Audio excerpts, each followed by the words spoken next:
কপোতাক্ষ নদ লেখক মাইকেল মধুসূদন দত্ত। তাকে নিয়ে অনেক রকম কথা আছে সমাজের মধ্যে। আমরা দেখি অনেকে তাকে বলেন যে মানে প্রথমে বিদেশ গিয়েছিলেন, এর পরবর্তীতে বাংলাদেশে আবার ফিরে এসেছেন, কারণ বিদেশে পাত্তা না পাওয়ার কারণে। এই ধরনের অনেকগুলো ছোটোখাটো বিষয় নিয়ে ওনাকে বলে। কিন্তু মনে রাখবে তিনি হলেন প্রথম বিদ্রোহী কবি। বাংলাদেশের প্রথম বিদ্রোহী কবি হলেন কে? মাইকেল মধুসূদন দত্ত।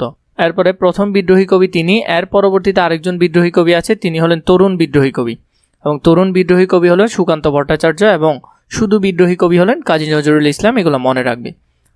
মাইকেল মধুসূদন দত্ত 1824 খ্রিস্টাব্দে 25শে জানুয়ারি যশোর জেলায় সাগরদাড়ি গ্রামে জন্মগ্রহণ করেন। স্কুল জীবনের শেষে তিনি কলকাতায় হিন্দু কলেজে ভর্তি হন। এই কলেজে অধ্যয়নকালে ইংরেজি সাহিত্যের প্রতি তার তীব্র অনুরাগ জাগে, মানে তিনি ইংলিশ শিক্ষার প্রতি অনেকটা ঝুঁকে পড়েন। 1842 খ্রিস্টাব্দে তিনি খ্রিস্টানে দীক্ষিত হন, মানে তার ধর্ম তিনি পরিবর্তন করে ফেলেন। তখন তার নামের প্রথমে যোগ হয় মাইকেল। তাহলে মাইকেল কোথা থেকে এসেছে? তিনি খ্রিস্টান ধর্মে যাওয়ার কারণে।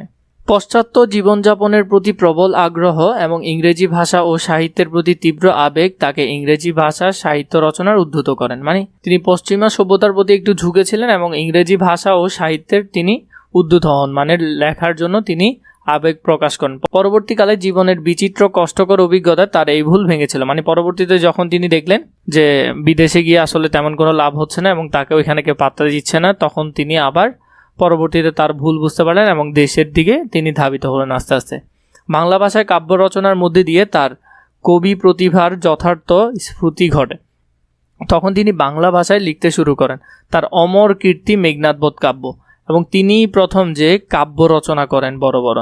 তার অন্যান্য কাব্যগ্রন্থ তিলোত্তমা সম্ভব কাব্য, এরপর হলো যে বীরাঙ্গনা কাব্য, বজ্রাঙ্গনা কাব্য, চতুর্দশপদী কবিতাবলী। তার নাটক হলো কৃষ্ণকুমারী, শর্মিষ্ঠা, পদ্মবতী। এরপরে হলো তার প্রহসনের মধ্যে একেই কি বলে সভ্যতা ও বুড়ো শলিকের ঘাড়ের রো। বাংলা কাব্য অমিত্রাক্ষর ছন্দ ও সনেট প্রবর্তন করে তিনি যোগ করেছেন নতুন মাত্রা। তাহলে তাকে বলা হয় অমিত্রাক্ষরের জনক এবং সনেটের জনক বলা হয় তাকে। 1837 খ্রিস্টাব্দে 23শে জুন কবি পরলোকগমন করেন। তিনি মারা যান 1873 খ্রিস্টাব্দে। এখানের মধ্যে দেখো প্রথমে যে আমরা 8 লাইন দেখব, এটাতে বলা হয় ভাবের প্রবর্তন, মানে এখানে আসলে একটা নতুন করে ভাব তৈরি করা হয় মানুষের মধ্যে। এরপরে শেষের দিকে গিয়ে ভাবের পরিণতির অংশটা দেখা যায়, এবং প্রতিটা লাইনে তুমি এখানের মধ্যে 14টা করে শব্দ পাবে, এবং বলা হয় এগুলা হলো যে 14 মাত্রার কবিতা। প্রথমের লাইনটা যদি আমরা দেখি, শতত হে নদ তুমি পড়ো মোর মনে। কবি যখন ফ্রান্সে চলে গিয়েছিলেন, মানে বিদেশি পশ্চাত্য ওই দিকে আস্তে আস্তে চলে গিয়েছিলেন, তখন ওইগুলাকে দেখে তিনি তৃপ্তি পাচ্ছিলেন না, বা ওইখানের মধ্যে নিজের যে মাতৃভূমির মতো যে শান্তিটা সেটা তিনি পাচ্ছিলেন না। তাই তিনি বললেন শতত হে নদ তুমি পড়ো মোর মনে। এখানে নদ বলতে কপোতাক্ষ নদ বা সাগরদাড়িকে বোঝাচ্ছে। তার যে গ্রাম আছে সাগরদাড়ির পাশে যে নদটি আছে কপোতাক্ষ নদ, সেটির কথা তিনি বলছেন। শত তোমার কথা ভাবিয়ে বিরলে, মানে আমি যখনই যেখানে যাই না কেন তুমি আমার ভেতরে সবসময় ভাবাও। শতত যেমনই লোক নিরাশ স্বপনে শোনে মায়া মন্ত্রধ্বনি তব কলকলে। এখানে বলছে মানুষ যখনই ঘুমায় তখন সে অনেক ধরনের স্বপ্ন দেখে, কিন্তু আমি সবসময় তোমার ধ্বনি শুনতে পাই। জুড়াই এ কান আমি ভ্রান্তির ছলনে, মানে এই যে তোমার শব্দগুলো শুনে আমার ভিতরে শান্তি যোগায়। এরকম বহু দেশ দেখিয়েছি বহু নদ দলে। এখানে বলতেছে আমি অনেক দেশে ঘুরেছি এবং অনেক রকম নদ নদী দেখেছি, কিন্তু এই স্নেহর তৃষ্ণা মিটে কার জলে। এই যে তোমার কাছে থাকার যে অনুভূতি, তোমার পাশে থাকার বা তোমার শব্দ শোনার, তোমার এই যে পানিতে গোসল করার বা পানি পান করার যে তৃষ্ণা, এটা কোথায় মিটবে? আমি কোনো জায়গায় আমার এই তৃষ্ণা মিটে না, মানে মনের শান্তিটা আমি পাই নাই। দুগ্ধ শ্রুমতি রূপী তুমি জন্মভূমির স্থনে। তা মায়ের সাথে তুলনা করেছে যে মায়ের দুধ আমরা যেভাবে পান করে আমাদের ছোটবেলায় তৃষ্ণা মিটে বা আমরা যে শান্তিটা পাই, সেটাও তিনি এখানে কপোতাক্ষ নদের সাথে তুলনা করছেন। আসলে এখানে মাতৃভূমি হিসেবে তুলনা করা হয়েছে। তাহলে এখান থেকে আমরা বুঝতে পারছি যে একটা ভাবের প্রবর্তন ঘটতেছে, এবং সেটা হলো যে কি তিনি একটা কিছু সম্পর্কে বলতেছেন, এবং কি সম্পর্কে সেটা আমরা জানবো। এর পরবর্তী চরণ যদি আমরা দেখি, আর কি হবে দেখা যতদিন যাবে এখানে বলছেন যে তিনি শঙ্কা করছেন, কারণ তিনি তো বিদেশে আছেন, বিদেশে থেকেই তিনি কবিতাগুলো লিখেছেন। তো তখন তিনি কপোতাক্ষ নদকে ইনডিরেক্টলি বলছেন যে কপোতাক্ষ নদ বা আমার জন্মভূমির সাথে আমার আর দেখা হবে কিনা, এই হাজার হাজার মাইল দূরে থেকে আমি কি আর আমার সে কপোতাক্ষ নদের যে মাতৃভূমির যে বিষয়টা সেটা কি আর পাবো কিনা। যতদিন যাবে প্রজারূপে রাজারূপে সাগরেরে দিতে বরিরূপে করো তুমি, এই এতটুকু অংশ আগে আমরা বুঝে নিই। প্রজারূপে, প্রজা বলতে এখানে কপোতাক্ষ নদকে বোঝাচ্ছে। কাকে বোঝাচ্ছে? কপোতাক্ষ নদ। আর রাজা বলতে এখানে সাগরকে বোঝাচ্ছে। রাজা বলতে কাকে বোঝাচ্ছে? সাগরকে, রাজারূপে। তো আমরা জানি প্রতিটা প্রজাই রাজাদেরকে কি দিয়ে থাকে? কর দিয়ে থাকে। কি দিয়ে থাকে? কর। এখন দেখো, রাজারূপে সাগরের দিতে বাড়ি মানে পানি বা জল, বাড়ি মানে পানি বা জল। তো এখন কপোতাক্ষ নদ, আমরা যেমন প্রজারা যেমন রাজাকে কর দিয়ে থাকে, সেম নদীরা সাগরকে কি দিয়ে থাকে? পানি দিয়ে থাকে। তাই তিনি বলছেন প্রজারূপে রাজারূপে সাগরের দিতে বাড়ি রূপে মানে পানি রূপে কর তুমি, কর দাও, পানি রূপে কর দাও। এই মিনতি গাবে, গাবে মানে গাওয়া বা বলা, এই মিনতি মানে আমার মিনতি। বঙ্গজ, বঙ্গেজ মানে বঙ্গে জন্মে যা বা বঙ্গে জন্মে যার, যার জন্ম বঙ্গদেশে বা বাংলাদেশে। বঙ্গজ জনের কানে মানে এই যে আমি অনেক দূরে থেকেও যে আমার দেশের কথা স্মরণ করছি, এই জিনিসটা কি তুমি তাদের কাছে নিয়ে যাবে এবং তাদেরকে সেটা বলবে যে আমি এত দূরে থেকেও তাদের কথা ভাবছি। মানে কপোতাক্ষ নদের কথা, ইনডিরেক্টলি আমাদের বঙ্গদেশের কথা তিনি ভাবছেন, তাই তিনি এই লেখাগুলো লিখছেন। শখে সখারীতিতে নাম তার, এই প্রবাসে মঝি প্রেম ভাবে লইছে সে তব নাম বঙ্গের সঙ্গীতে। এখানে বলছে নাম তার মানে যে তার যে নামটা আছে, মানে নাম বলতে কি এখানে মাইকেল মধুসূদন এখানে কপোতাক্ষ নদের কথা বলছেন, যে কপোতাক্ষ নদ কি সবাইকে বলবে যে আমি এত দূরে থেকেও সবার কথা ভাবছি, এই প্রবাসে মজিতে প্রেম ভাবে লইছে তার বঙ্গের সঙ্গীত মানে বঙ্গদেশের কথা তিনি এখানে চিন্তা করছেন। এর পরবর্তীতে আমরা যদি শব্দটিকে যাই, এর আগে তোমাদেরকে একটা কথা বলে রাখি, তোমাদের এসএসসি লেভেলে সবগুলো বই দাগানো আকারে আমাদের কাছে আছে, সেখান থেকে ইনশাআল্লাহ 100 কমন পড়বে। তোমরা যদি আমাদের কাছ থেকে বইগুলো নিতে চাও, এই নাম্বারে অথবা নিচে থাকা ডিসক্রিপশন বক্সে ফেসবুক পেজে মেসেজ দিয়ে বইগুলো নিতে পারবে। খুবই অল্প দামে বইগুলো তোমাদেরকে দিচ্ছি। সতত মানে সর্বদা, বিরলে মানে একান্ত নিরিবিলি। এর পরবর্তীতে চতুর্দশপদী কবিতা মানে ইংরেজিতে সনেট, বাংলায় চতুর্দশপদী কবিতা বলে। এটার মাত্রা হলো 14 চরণ সম্বন্ধিত ভাব সংহিত সুনির্দিষ্ট। চতুর্দশপদী কবিতায় প্রথম 8 চরণে এটাকে বলা হয় অষ্টক। কি বলে? অষ্টক। ইংরেজি বানানটা একটু দেখে রাখবে। পরবর্তী 6 চরণকে বলা হয় ষষ্ঠক, এটাও বানানটা দেখে রাখবে। অষ্টকে ভাবের প্রবর্তন, খুব বেশি গুরুত্বপূর্ণ, পরীক্ষা আসার সম্ভাবনা 90%। ষষ্ঠকে ভাবের পরিণতি। এবং চতুর্দশপদী কবিতায় কয়েক প্রকার অন্তমিল প্রচলিত আছে, যেমন প্রথম 8 চরণ হবে ক খ খ ক, ক খ খ ক, এটা হলো প্রথম 8 চরণের মিলবিন্যাস হতে পারে। এবং শেষ 6টা গৌচ গৌচ, এটা এক ধরনের। অথবা এমন হতে পারে প্রথম 8 চরণ ক খ খ গ, ক খ খ গ, অথবা শেষ 6 চরণ হতে পারে ঘৌ চ চ, মানে এই 2 ধরনের এখানে দিয়েছে। এর পরবর্তীতে কপোতাক্ষ নদী চতুর্দশপদী কবিতা, এখানে মিল বিন্যাস হলো কি ক খ ক খ ক খ খ ক, ঘ ঘ গ ঘ গ ঘ। তাহলে এটার মিল বিন্যাসটা একটু ভালো করে দেখে রাখবে। এর পরবর্তীতে আমরা যদি পাঠ পরিচিতি দেখি, কপোতাক্ষ নদ কবিতাটি কবি চতুর্দশপদী কবিতাবলী থেকে সংগ্রহীত হয়েছে। এখানের মধ্যে তিনি যখন ফ্রান্সে বসবাস করতেন, তখন জন্মভূমির শৈশব কৈশোরের বেদনা বিধুর স্মৃতি তার মনে জাগিয়ে তোলে কাতরতা। এই যে অংশটা আছে, এটা যদি তোমরা পড়ো ভালো করে, ইনশাল্লাহ এখান থেকে তোমরা কমন পাবে। এছাড়া তোমাদেরকে বলে যে তোমাদের যদি বই দাগানো আকারে বইগুলো প্রয়োজন হয়, এই নাম্বারে অথবা নিচে থাকা ডিসক্রিপশন বক্সে ফেসবুক পেজে মেসেজ দিয়ে বইগুলো নিতে পারবে। আর আমাকে জানাবে পাঠ পরিচিতি বিস্তারিত পড়ার প্রয়োজন আছে কিনা। জীবন বিনিময় লিখেছেন কে? গোলাম মোস্তফা। জীবন বিনিময় এটি বুলবুলিস্তান কাব্যের একটি অংশবিশেষ। তাহলে বুলবুলিস্তান কাব্য থেকে জীবন বিনিময় কাব্যটি নেওয়া হয়েছে। গোলাম মোস্তফার জন্মসাল 1897, মৃত্যুসাল হলো 1964। যদিও জন্মসাল মৃত্যুসাল তেমন একটা গুরুত্বপূর্ণ নয়। গোলাম মোস্তফা যশোর জেলায় শৈলকুপ থানা মোহনপুর গ্রামে 1897 সালে জন্মগ্রহণ করেন। তিনি কলকাতার রিপন কলেজ থেকে BA পাশ করেন। কর্মজীবনে তিনি বিভিন্ন সরকারি বিদ্যালয়ে প্রধান শিক্ষকের দায়িত্বে নিয়োজিত ছিলেন। তাহলে কর্মজীবনেরটা একটু তোমরা মনে রাখবে। কাব্য, উপন্যাস, জীবনী, অনুবাদ ইত্যাদি সাহিত্যের প্রায় সকল শাখায় তার স্বাচ্ছন্দ্য পদাচরণ ছিল। অনুবাদটাতে তিনি একটু বেশি ছিলেন। কাব্যচর্চার ক্ষেত্রে ইসলামিক ঐতিহ্য থেকে তিনি প্রেরণা লাভ করেছিলেন। তাহলে তিনি কোথা থেকে প্রেরণা লাভ করেছিলেন? ইসলামিক ঐতিহ্য থেকে তিনি প্রেরণা লাভ করেছিলেন। এটা ইম্পর্টেন্ট অনেক। তার প্রকাশিত কাব্যের মধ্যে কি কি কাব্যগুলো আছে, কাব্যগুলো ভালো করে দেখে নিবে। তার মধ্যে বুলবুলিস্তান সবচেয়ে বেশি গুরুত্বপূর্ণ। উপন্যাসের মধ্যে উপন্যাসগুলো দেখে নিবে। এক মন এক প্রাণটা খুব বেশি গুরুত্বপূর্ণ। জীবনীর মধ্যে তার বিশ্বনবী এবং মরুদুলাল, এই দুইটাই গুরুত্বপূর্ণ। মরুদুলালটা আসার সম্ভাবনা বেশি থাকে। অনুবাদের মধ্যে সবচেয়ে বেশি গুরুত্বপূর্ণ হলো প্রথমেরটা এবং আল কোরআন, এগুলো দেখে নিবে। এরপরে দেখো, আমরা যদি কবিতায় চলে যাই, কবিতাটি আসলে বাদশাহ বাবরকে নিয়ে। বাদশাহ বাবরের ছেলে হুমায়ুন যখন খুব বেশি অসুস্থ হয়ে যায়, এত জ্ঞানী গুণী মানুষ এনেও তাকে কোনো রকম সুস্থ করা যাচ্ছিল না। সুস্থ করতে না পেরে তখন শেষ পর্যায়ে একজন দরবেশ বলে ওঠে, আপনি যদি আপনার সবচেয়ে প্রিয় জিনিসটাকে কোরবানি দিতে পারেন তাহলে হুমায়ুন হয়তো ঠিক হয়ে যাবে। বাদশাহ বাবর আল্লাহর কাছে অনেক বেশি ফরিয়াদ করে যে আমি আমার সবচেয়ে পছন্দের বা সবচেয়ে মূল্যবান জিনিসটা দিয়ে দিব, তার বিনিময়ে আমার ছেলেকে সুস্থ করে দেন। তো বাবর বুঝতে পেরেছে যে তার সবচেয়ে মূল্যবান জিনিস হলো তার জীবন। তার ছেলের জন্য তিনি দোয়া করেন যে আমাকে আমার জীবনটা নিয়ে আমার ছেলেকে সুস্থ করে দেন। আল্লাহ তার ফরিয়াদ কবুল করে। এটা নিয়েই লেখা। এখানে পিতৃস্নেহের এক অনন্য উদাহরণ হিসেবে এটা দেখানো হয়েছে। আসলে বাবারা তার ছেলে মেয়েদেরকে কি পরিমাণ ভালোবাসে এখানে তা দেখানো হয়েছে। বাদশাহ বাবর এবং তার ছেলে হুমায়ুনকে নিয়ে এখানে এই বিষয়গুলো। এই কবিতার প্রথম লাইন হলো, বাদশাহ বাবর কাঁদিয়া ফিরিছে, নিদ নাহি চোখে তার।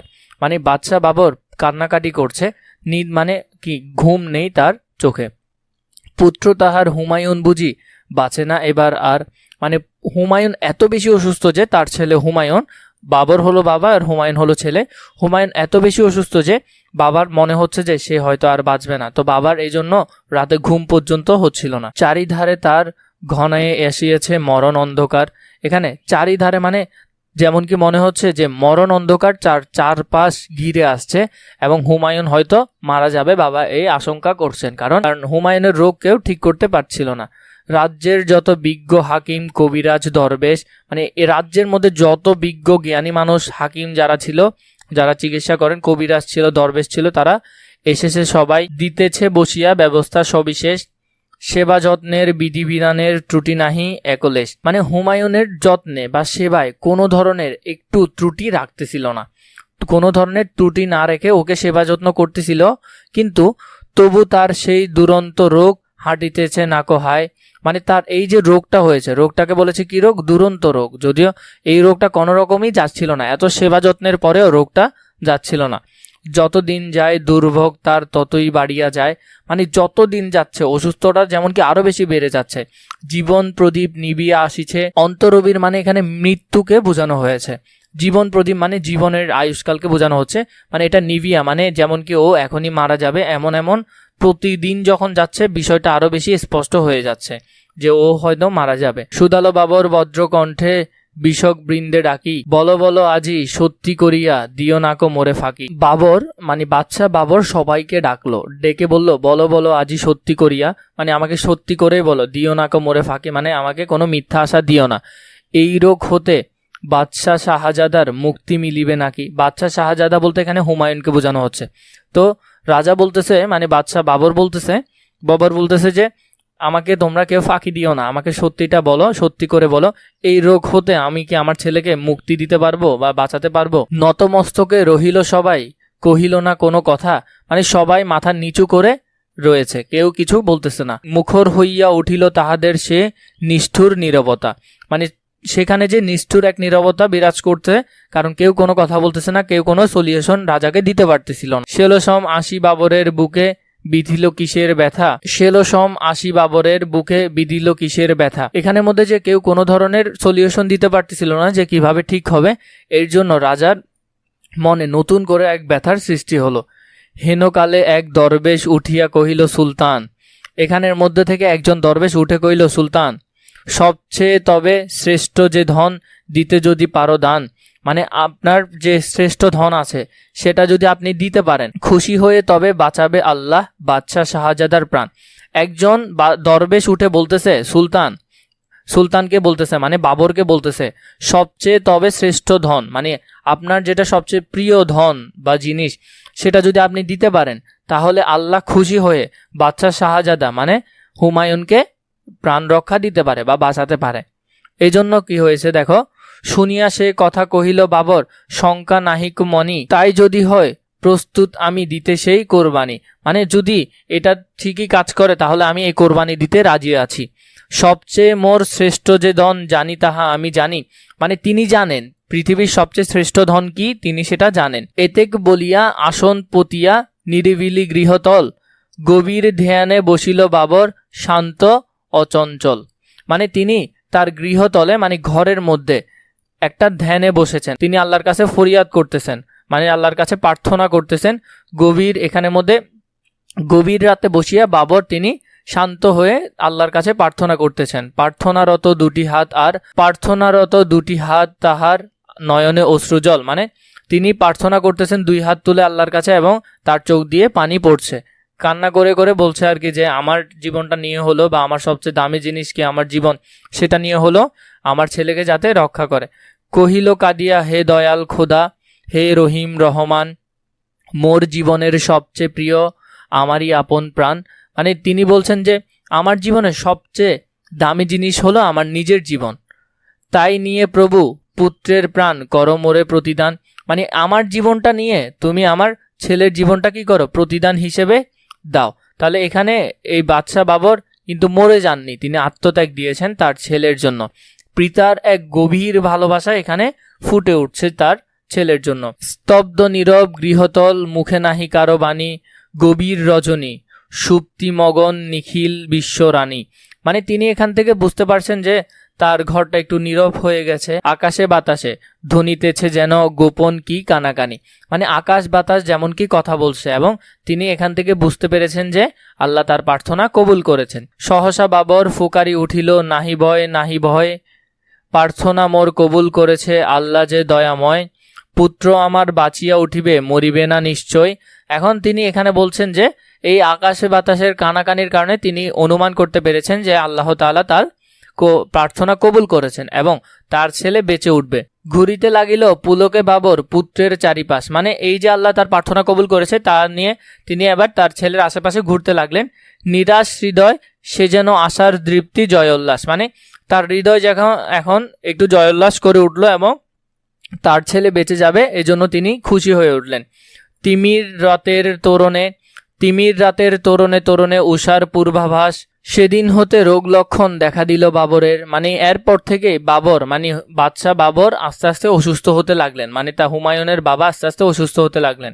হৃদ চিত্তে গ্রহণ করিল সহ্য সেই মরণ, মানে তিনি তার মরণটাকে অনেক আনন্দের সাথে গ্রহণ করে নিলেন। নতুন জীবনে হুমায়ুন ধীরে বাঁচিয়া উঠিল ফের, মানে তার ছেলে নতুন করে জীবন ফিরে পেল এবং বেঁচে উঠল। মরিল বাবর, না ভুল কথা, মৃত্যুকে তারে কয়। মানে বাবর বলছে এই যে আমি আমার ছেলের জন্য আমার সবচেয়ে দামি জিনিসটা দিয়ে দিলাম, এটা কি মৃত্যু নাকি? এটা তো মৃত্যু না, আমি আজীবন অমর হয়ে থাকব। মরিয়া বাবর অমর হয়েছে, নাহি তার কোনো ক্ষয়, মানে তিনি কোনো আফসোস করেন নাই, তার বাবা অমর হয়েছেন, বাবর অমর হয়েছেন। পিতৃস্নেহের কাছে হইয়াছে মরণের পরাজয়, মানে বাবার আদরের কাছে এই ছেলে যে মরে যাওয়ার কথা ছিল সেটা থেকে উদ্ধার পেয়েছে, পরাজয় হয়েছে, মরণের কাছে পরাজয় হয়েছে। বাবার এক অনন্য স্নেহের কথা এই কবিতায় ফুটে উঠেছে। অনেক অসাধারণ একটি কবিতা, অনেক সুন্দর। চলো আমরা এর বাকি বিষয়গুলো দেখে নিই। তোমরা যারা এখন আমাদের ইউটিউব চ্যানেলকে সাবস্ক্রাইব করনি সাবস্ক্রাইব করে দিও। শব্দটিকার মধ্যে শব্দটিকাগুলো তোমরা একটু দেখে নিও। এখানে সবচেয়ে যে শ্রেষ্ঠ ধন, এটা খতে আসতে পারে, ব্যাখ্যা করতে বলতে পারে তিমির রাত্রের তোরণে উষার পূর্বাভাস, এটা একটু দেখে নিও। পাঠ পরিচিতি, জীবন বিনিময় কবিতাটি গোলাম মোস্তফার বুলবুলিস্তান কাব্য থেকে সংকলিত হয়েছে। মোস্ট ইম্পর্টেন্ট লাইন, এখান থেকে এমসিকিউ হবে। কোথা থেকে কোনটা সংকলন হয়েছে সেটা মুখস্থ করে ফেলবে। কবিতাটিতে পিতৃস্নেহের একটি মহৎ উপস্থাপিত হয়েছে। পিতার স্নেহের বাৎসল্যের কাছে মৃত্যুর পরাজয় এই কবিতার প্রতিপাদ্য বিষয়। মোস্ট ইম্পর্টেন্ট লাইন, এটা ভালো করে মুখস্থ করে ফেলবে।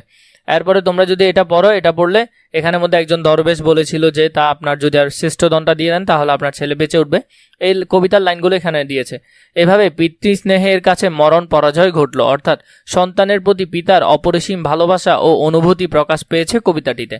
মোস্ট ইম্পর্টেন্ট লাইন, তোমরা এটা থেকেই সৃজনশীল ব্যাখ্যা করবে। কবিতার নাম হলো ওমর ফারুক। আমরা যারা মুসলিম আছি ওরা সকলেই ওমর ফারুক সম্পর্কে অনেকটা জানো কম বেশি। ওমর ছিলেন তার আসল নাম এবং ফারুক ছিলেন তার উপাধি। যিনি সত্য মিথ্যার পার্থক্য করতে পারে এবং সত্যের পথে দৃঢ় থাকে তাকে এই উপাধি দেওয়া হয় ফারুক। তিনি ছিলেন ইসলামের দ্বিতীয় খলিফা এবং তিনি ছিলেন কুরাইশ বংশোদ্ভূত। শুধু যে কুরাইশ বংশের ছিলেন তা না, তিনি বীর ছিলেন এবং তখনকার সময় তার দাপট অনেক বেশি ছিল। কবিতাটি লিখেছেন কাজী নজরুল ইসলাম, অনেক সুন্দর একটি কবিতা লিখেছেন। ওমর ফারুককে আমাদের নবীর ডান হাত বলা যায়। তিনি নবীর সাথে সবসময় প্রায় সময় থাকতেন, কিন্তু প্রথম অবস্থায় তিনি ইসলাম ধর্ম গ্রহণ করেননি, পরবর্তীতে করেছেন। সেটা আমরা কবিতার ধারাবাহিকতায় জানতে পারবো। প্রথমে আমরা কবিতার প্রথম লাইন থেকে পড়া শুরু করি। তিমির রাত্রি এশার আজান শুনি দূর মসজিদে। তিমির রাত্রি মানে মোটামুটি গভীর রাত, কারণ তখনকার সময় এত বেশি লাইট বা জাঁকজমক ছিল না, বিদায় সন্ধ্যার পরেই সেটা প্রায় গভীর রাতেই হয়ে যেত এবং আশেপাশে চাঁদের আলো না থাকলে কোনো কিছু দেখা যেত না। এশার আজান শুনি দূর মসজিদে। এই কবিতাটি শুরু হয়েছে একটি মসজিদের আজানের মাধ্যমে, যা কবির হৃদয় মানে কাজী নজরুল ইসলামের হৃদয়ে হযরত ওমর রাদিয়াল্লাহু তাআলার কথা বা স্মৃতি মনে করিয়ে দেয়। কেন, সেটা নিয়ে যদি আমরা একটু জানার চেষ্টা করি। আমরা জানতাম যে প্রথমে যখন ইসলাম আস্তে আস্তে মানুষ গ্রহণ করা শুরু করলো, হযরত মুহাম্মদ সাল্লাল্লাহু আলাইহি সাল্লাম আমাদের নবী, তিনি যখন মানুষদেরকে ইসলামের দাওয়াত দিচ্ছিলেন, তখন ইসলাম ধর্ম যারা গ্রহণ করেছেন তারা অত বেশি শক্তিশালী ছিল না এবং কুরাইশ বংশের যারা আগের ধর্ম পালন করত ওরা প্রকাশ্যে আজান দিত না। মুসলিমরা তখন প্রকাশ্যে কেউ আজান দেয়নি এবং যখন হযরত ওমর রাদিয়াল্লাহু তাআলা আনহু ইসলাম ধর্ম গ্রহণ করেন তখন তিনি ছিলেন যে কুরাইশের একজন বীর এবং তাকে মানুষ অনেক ভয় পেত। তিনি তখন বলেছেন যে আজকে থেকে প্রকাশ্যে আজান দিবে। এই যে আজানের পেছনে ওমর ফারুকের যে একটা অবদান আছে, এই আজান দেওয়ার সাথে সাথে ইশার আজানের সাথে সাথে কবির মনেও বা আজান শুনে কবির মনে ওমর ফারুকের স্মৃতি জেগে ওঠে। এখানের মধ্যে বলেছেন তিমির রাত্রে এশার আজান শুনি দূর মসজিদে, প্রিয়হারা কার কান্নার মতো এ বুকে আসিয়া বিদে। মানে এই যে আজানটা শুনতেছে, আজানটা শুনে মানে অনেকটা দূর থেকে ভেসে আসা একটা কান্না বা নিস্তব্ধ থমথমে একটা বিষয় এখানে বোঝা যাচ্ছে। এখানের মধ্যে আসলে হলো কবি ওমর রাদিয়াল্লাহু তাআলা আনহু এর ন্যায় বিচার, ত্যাগ ও মানবতা আর আদর্শকে স্মরণ করছেন। মানে এই যে ওমর রাদিয়াল্লাহু তাআলা আনহু ইসলামের জন্য অনেক কিছু করেছেন, তার শাসন আমলে তিনি যেভাবে শাসন করেছিলেন পুরো মুসলিম উম্মাকে, বা তাকে তো আমরা জানি বলা হয় আমিরুল মুমিনিন, তিনি যে এই পুরো মুসলিম বিশ্বের একাই দায়িত্ব নিয়েছিলেন এবং পুরো মুসলিম বিশ্বের নেতা ছিলেন, তিনি যেভাবে ন্যায় বিচার ও ত্যাগের মাধ্যমে দেশকে শাসন করেছেন সেটা এখানে প্রকাশ পাচ্ছে। আমিরুল মুমিনিন, এখানে আমিরুল মুমিনিন মানে বোঝানো হয়েছে কাকে? ওমর ফারুককে। আমিরুল মুমিনিন মানে মুমিনদের আমির। আমির মানে হলো যে কি? আমির মানে হলো নেতা। তাহলে মুমিনদের নেতা, এখানে মূলত বোঝানো হয়েছে মুসলিম মুমিনদের নেতা হলো ওমর ফারুক। তোমার স্মৃতি যে আজানের ধ্বনি জানে না মুয়াজ্জিন। এখানের মধ্যে বলছে যে এই যে মুয়াজ্জিনরা যে আজান দিচ্ছে তিনি আসলে জানে না এখানের মধ্যে যে ওমর ফারুক যে তোমার স্মৃতি আছে। মানে কিভাবে? এর আগে তো মুসলিমরা সরাসরি আজান দিতে পারতো না, যখন থেকে ওমর ফারুক ধর্মগ্রহণ করছে এবং তিনিই বলেছে কি আজকে থেকে প্রকাশ্যে আজান দেওয়া হবে। তো এখানের মধ্যে বোঝাচ্ছে ওমর রাদিয়াল্লাহু তাআলা আনহু এর স্মৃতি আজানের ধ্বনির সাথে মিশে আছে, কিন্তু অনেক মুয়াজ্জিন তা জানে না। এরপরে দেখো তকবীর শুনি। এখানে তকবীর বলতে আল্লাহু আকবার, সেটাকে এখানে বোঝানো হচ্ছে বা রবের নাম বলে স্মরণ করা। সহ্য ছাড়িয়া চকিতে উঠিয়া বসি। এখানে সহ্য ছাড়িয়া মানে বিছনা থেকে ছেড়ে চৌকি বা যেখানে চৌকির এক পাশে এসে বসছে। কেন বসছে? কারণ তকবীর শুনে, মানে আল্লাহু আকবার যখন আজান দিচ্ছে আজানটা শুনে। বাতায়নে চাই উঠিয়াছি কিরে গগনে মরুর শশী। এখানের মধ্যে বলছে যে বাতায়নে মানে জালনা দিয়ে দেখতেছে। কি দেখতেছে? গগনে মানে আকাশে, আকাশের মধ্যে মরুর শশী মানে হলো যে শশী মানে চাঁদ, মরুর যে চাঁদটা আদৌ উঠেছে কিনা সেটা এখানে দেখছেন। কবি আজানের ধ্বনি শুনে শয্যা ছেড়ে উঠে বসেন এবং আকাশে চাঁদ উঠেছে কিনা তা দেখতে চান। ও আজান ও কি পাপিয়ার ডাক, ও কি চকরির গান। মানে এখানে কবি এই যে আজানের যে এত সুন্দর মোহময় এক ধ্বনি, এই ধ্বনিকে তিনি এখানে পাপিয়ার ডাক মানে পাখির সুন্দর সুরলা আওয়াজ, এরপর হলো যে চকরিয়ার গান, এটার সাথে তুলনা করেছেন। মুয়াজ্জিনের কণ্ঠে ও কি ও তোমারই সে আহ্বান। এখানের মধ্যে বোঝাচ্ছে কবি আজানের ধ্বনিকে পাপিয়া পাখির ডাক বা চকর পাখির গানের সাথে তুলনা করেছেন। তার মানে এখানে তিনি এই দুইটা বিষয়ের সাথে এই সুন্দর আজানকে তিনি তুলনা করেছেন। আবার লুটাইয়ে পড়ি মানে তিনি যে বিছনা থেকে উঠেছিলেন এবং বিছনায় বসে বাইরে দেখছিলেন যে চাঁদ উঠেছে কিনা, এরপরে তিনি আবার কি করছেন? আবার শুয়ে যেতে যাচ্ছেন। সেদিন গিয়াছে শিয়রের কাছে কহিছে কালের ঘড়ি। কবি আবার শয্যায় লুটিয়ে পড়েন, মানে তিনি আবার বিছনায় শুয়ে পড়েন এবং কালের ঘড়ি তাকে স্মরণ করিয়ে দেয়। কালের ঘড়ি মানে কি? সেই অতীতের কথা, সে হজরত ওমর রাদিয়াল্লাহু তাআলা আনহু, হে আমাদের নবী মুহাম্মদ সাল্লাল্লাহু আলাইহি সাল্লাম ওই সময়কার কথা স্মরণ করিয়ে দেয়। সেই দিন গত হয়েছে, মানে সেই দিনগুলো এখন আর নেই, সেগুলো চলে গেছে। ওমর ফারুক আখেরি নবী ওগো দক্ষিণ বাহু। এখানে বলছে ওমর ফারুক, ওমর তো তার নাম ছিল, ফারুক তার উপাধি ছিলেন। আখেরি নবী বলতে এখানে আমাদের নবী হজরত মুহাম্মদ সাল্লাল্লাহু আলাইহি সাল্লাম। যারা মুসলিম আছো, নবীর নাম শোনার সাথে সাথে সাল্লাল্লাহু আলাইহি সাল্লাম পড়তে হবে। ওগো দক্ষিণ বাহু, এখানে দক্ষিণ বাহু বলতে হাত বোঝাচ্ছে। এখানের মধ্যে আহ্বান নয়, রূপ ধরে এসো, ঘ্রাসে অন্ধতা রাহু।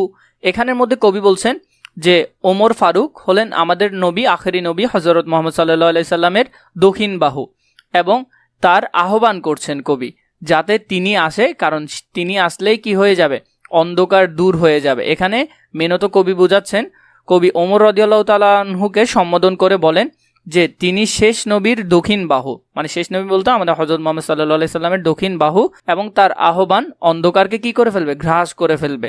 অন্ধকার বলতে এখানে মূলত বোঝাচ্ছে যে এই যে বর্তমান সমাজ ব্যবস্থার মধ্যে যে বিভিন্ন ধরনের অরাজকতা রয়েছে, আসলে ইসলামের যারা শাসক ছিলেন তারা কিভাবে দেশকে শাসন করেছেন সেটা শিখার একটা বিষয় এখানে ফুটে উঠছে। ইসলাম রবি জ্যোতিতার আজ দিনে দিনে বিমলিন। এখানে হলো এই যে ইসলামের যে একটা শাসন ব্যবস্থা ছিল, যে একটা সৎ শাসন ব্যবস্থা ছিল, সেটা আস্তে আস্তে বিমলিন মানে কমে আসতেছে। সত্যের আলো নিবিয়া জ্বলিছে। সত্যের, তখনকার সময় সত্যের একটা দাপট ছিল, এবং বর্তমানে তো সেটা নাই বললেই চলে। জোনাকির আলো ক্ষীণ, মানে এই যে সত্যের আলোটা, এটা জোনাকির আলো থেকেও কমে আসছে, অথচ এটাকে সত্যের আলোকে দাও দাও করে জ্বলার কথা ছিল বা সর্বত্র ছড়িয়ে থাকার কথা ছিল, কিন্তু সেটা এখন নাই বললেই চলে, একেবারেই কমে আসছে। শুধু আঙ্গুলি হেলনে শাসন করিতে এ জগতের, দিয়াছিলে ফেলি মোহাম্মদের চরণে সে শমশের। শমশের মানে হলো তরবারি। এখানে কার তরবারি? হযরত ওমর রাদিয়াল্লাহু তাআলা তরবারি। কারণ ওমর রাদিয়াল্লাহু তাআলা আনহু তার যে তরবারিটা ছিল এটা আমাদের নবী হযরত মুহাম্মদ সাল্লাল্লাহু আলাইহি সাল্লাম ওনার চরণের মধ্যে এসে রেখে দিয়েছেন। এখানে মূলত কবি বুঝাতে চেয়েছেন, কবি ওমর রাদিয়াল্লাহু তাআলা আনহু এর শাসন ক্ষমতা এবং তার তরবারির কথা উল্লেখ করেন। কখনকার শাসন ক্ষমতা? তিনি যখন এখনো ইসলাম ধর্ম গ্রহণ করেন না, এর আগে যে তার দাপট ছিল, তিনি কোরআন শরীফের বাণী শুনতে পেরে, মানে এত মধুর বাণী শুনতে পেরে তিনি কি করেছেন, হযরত মুহাম্মদ সাল্লাল্লাহু আলাইহি সাল্লামকে তিনি মারতে গিয়েছিলেন। গিয়ে সেখানে এই যে কোরআন শরীফের বাণী শুনে তিনি এই তরবারিটা হযরত মুহাম্মদ সাল্লাল্লাহু আলাইহি সাল্লামের চরণে রেখে দিয়েছিলেন, যে এটাকে কবি উল্লেখ করেছেন সমর্পণ করে দেওয়া, বা তার শমশের মানে তরবারিটাকে মুহাম্মদ সাল্লাল্লাহু আলাইহি সাল্লামের চরণে রেখে দেওয়া। ফিরদৌস ছাড়ি নেমে এসো তুমি সেই শমশের ধারী। এখানে শমশের ধারী বলতে তলোয়ার ধারী কে ছিলেন?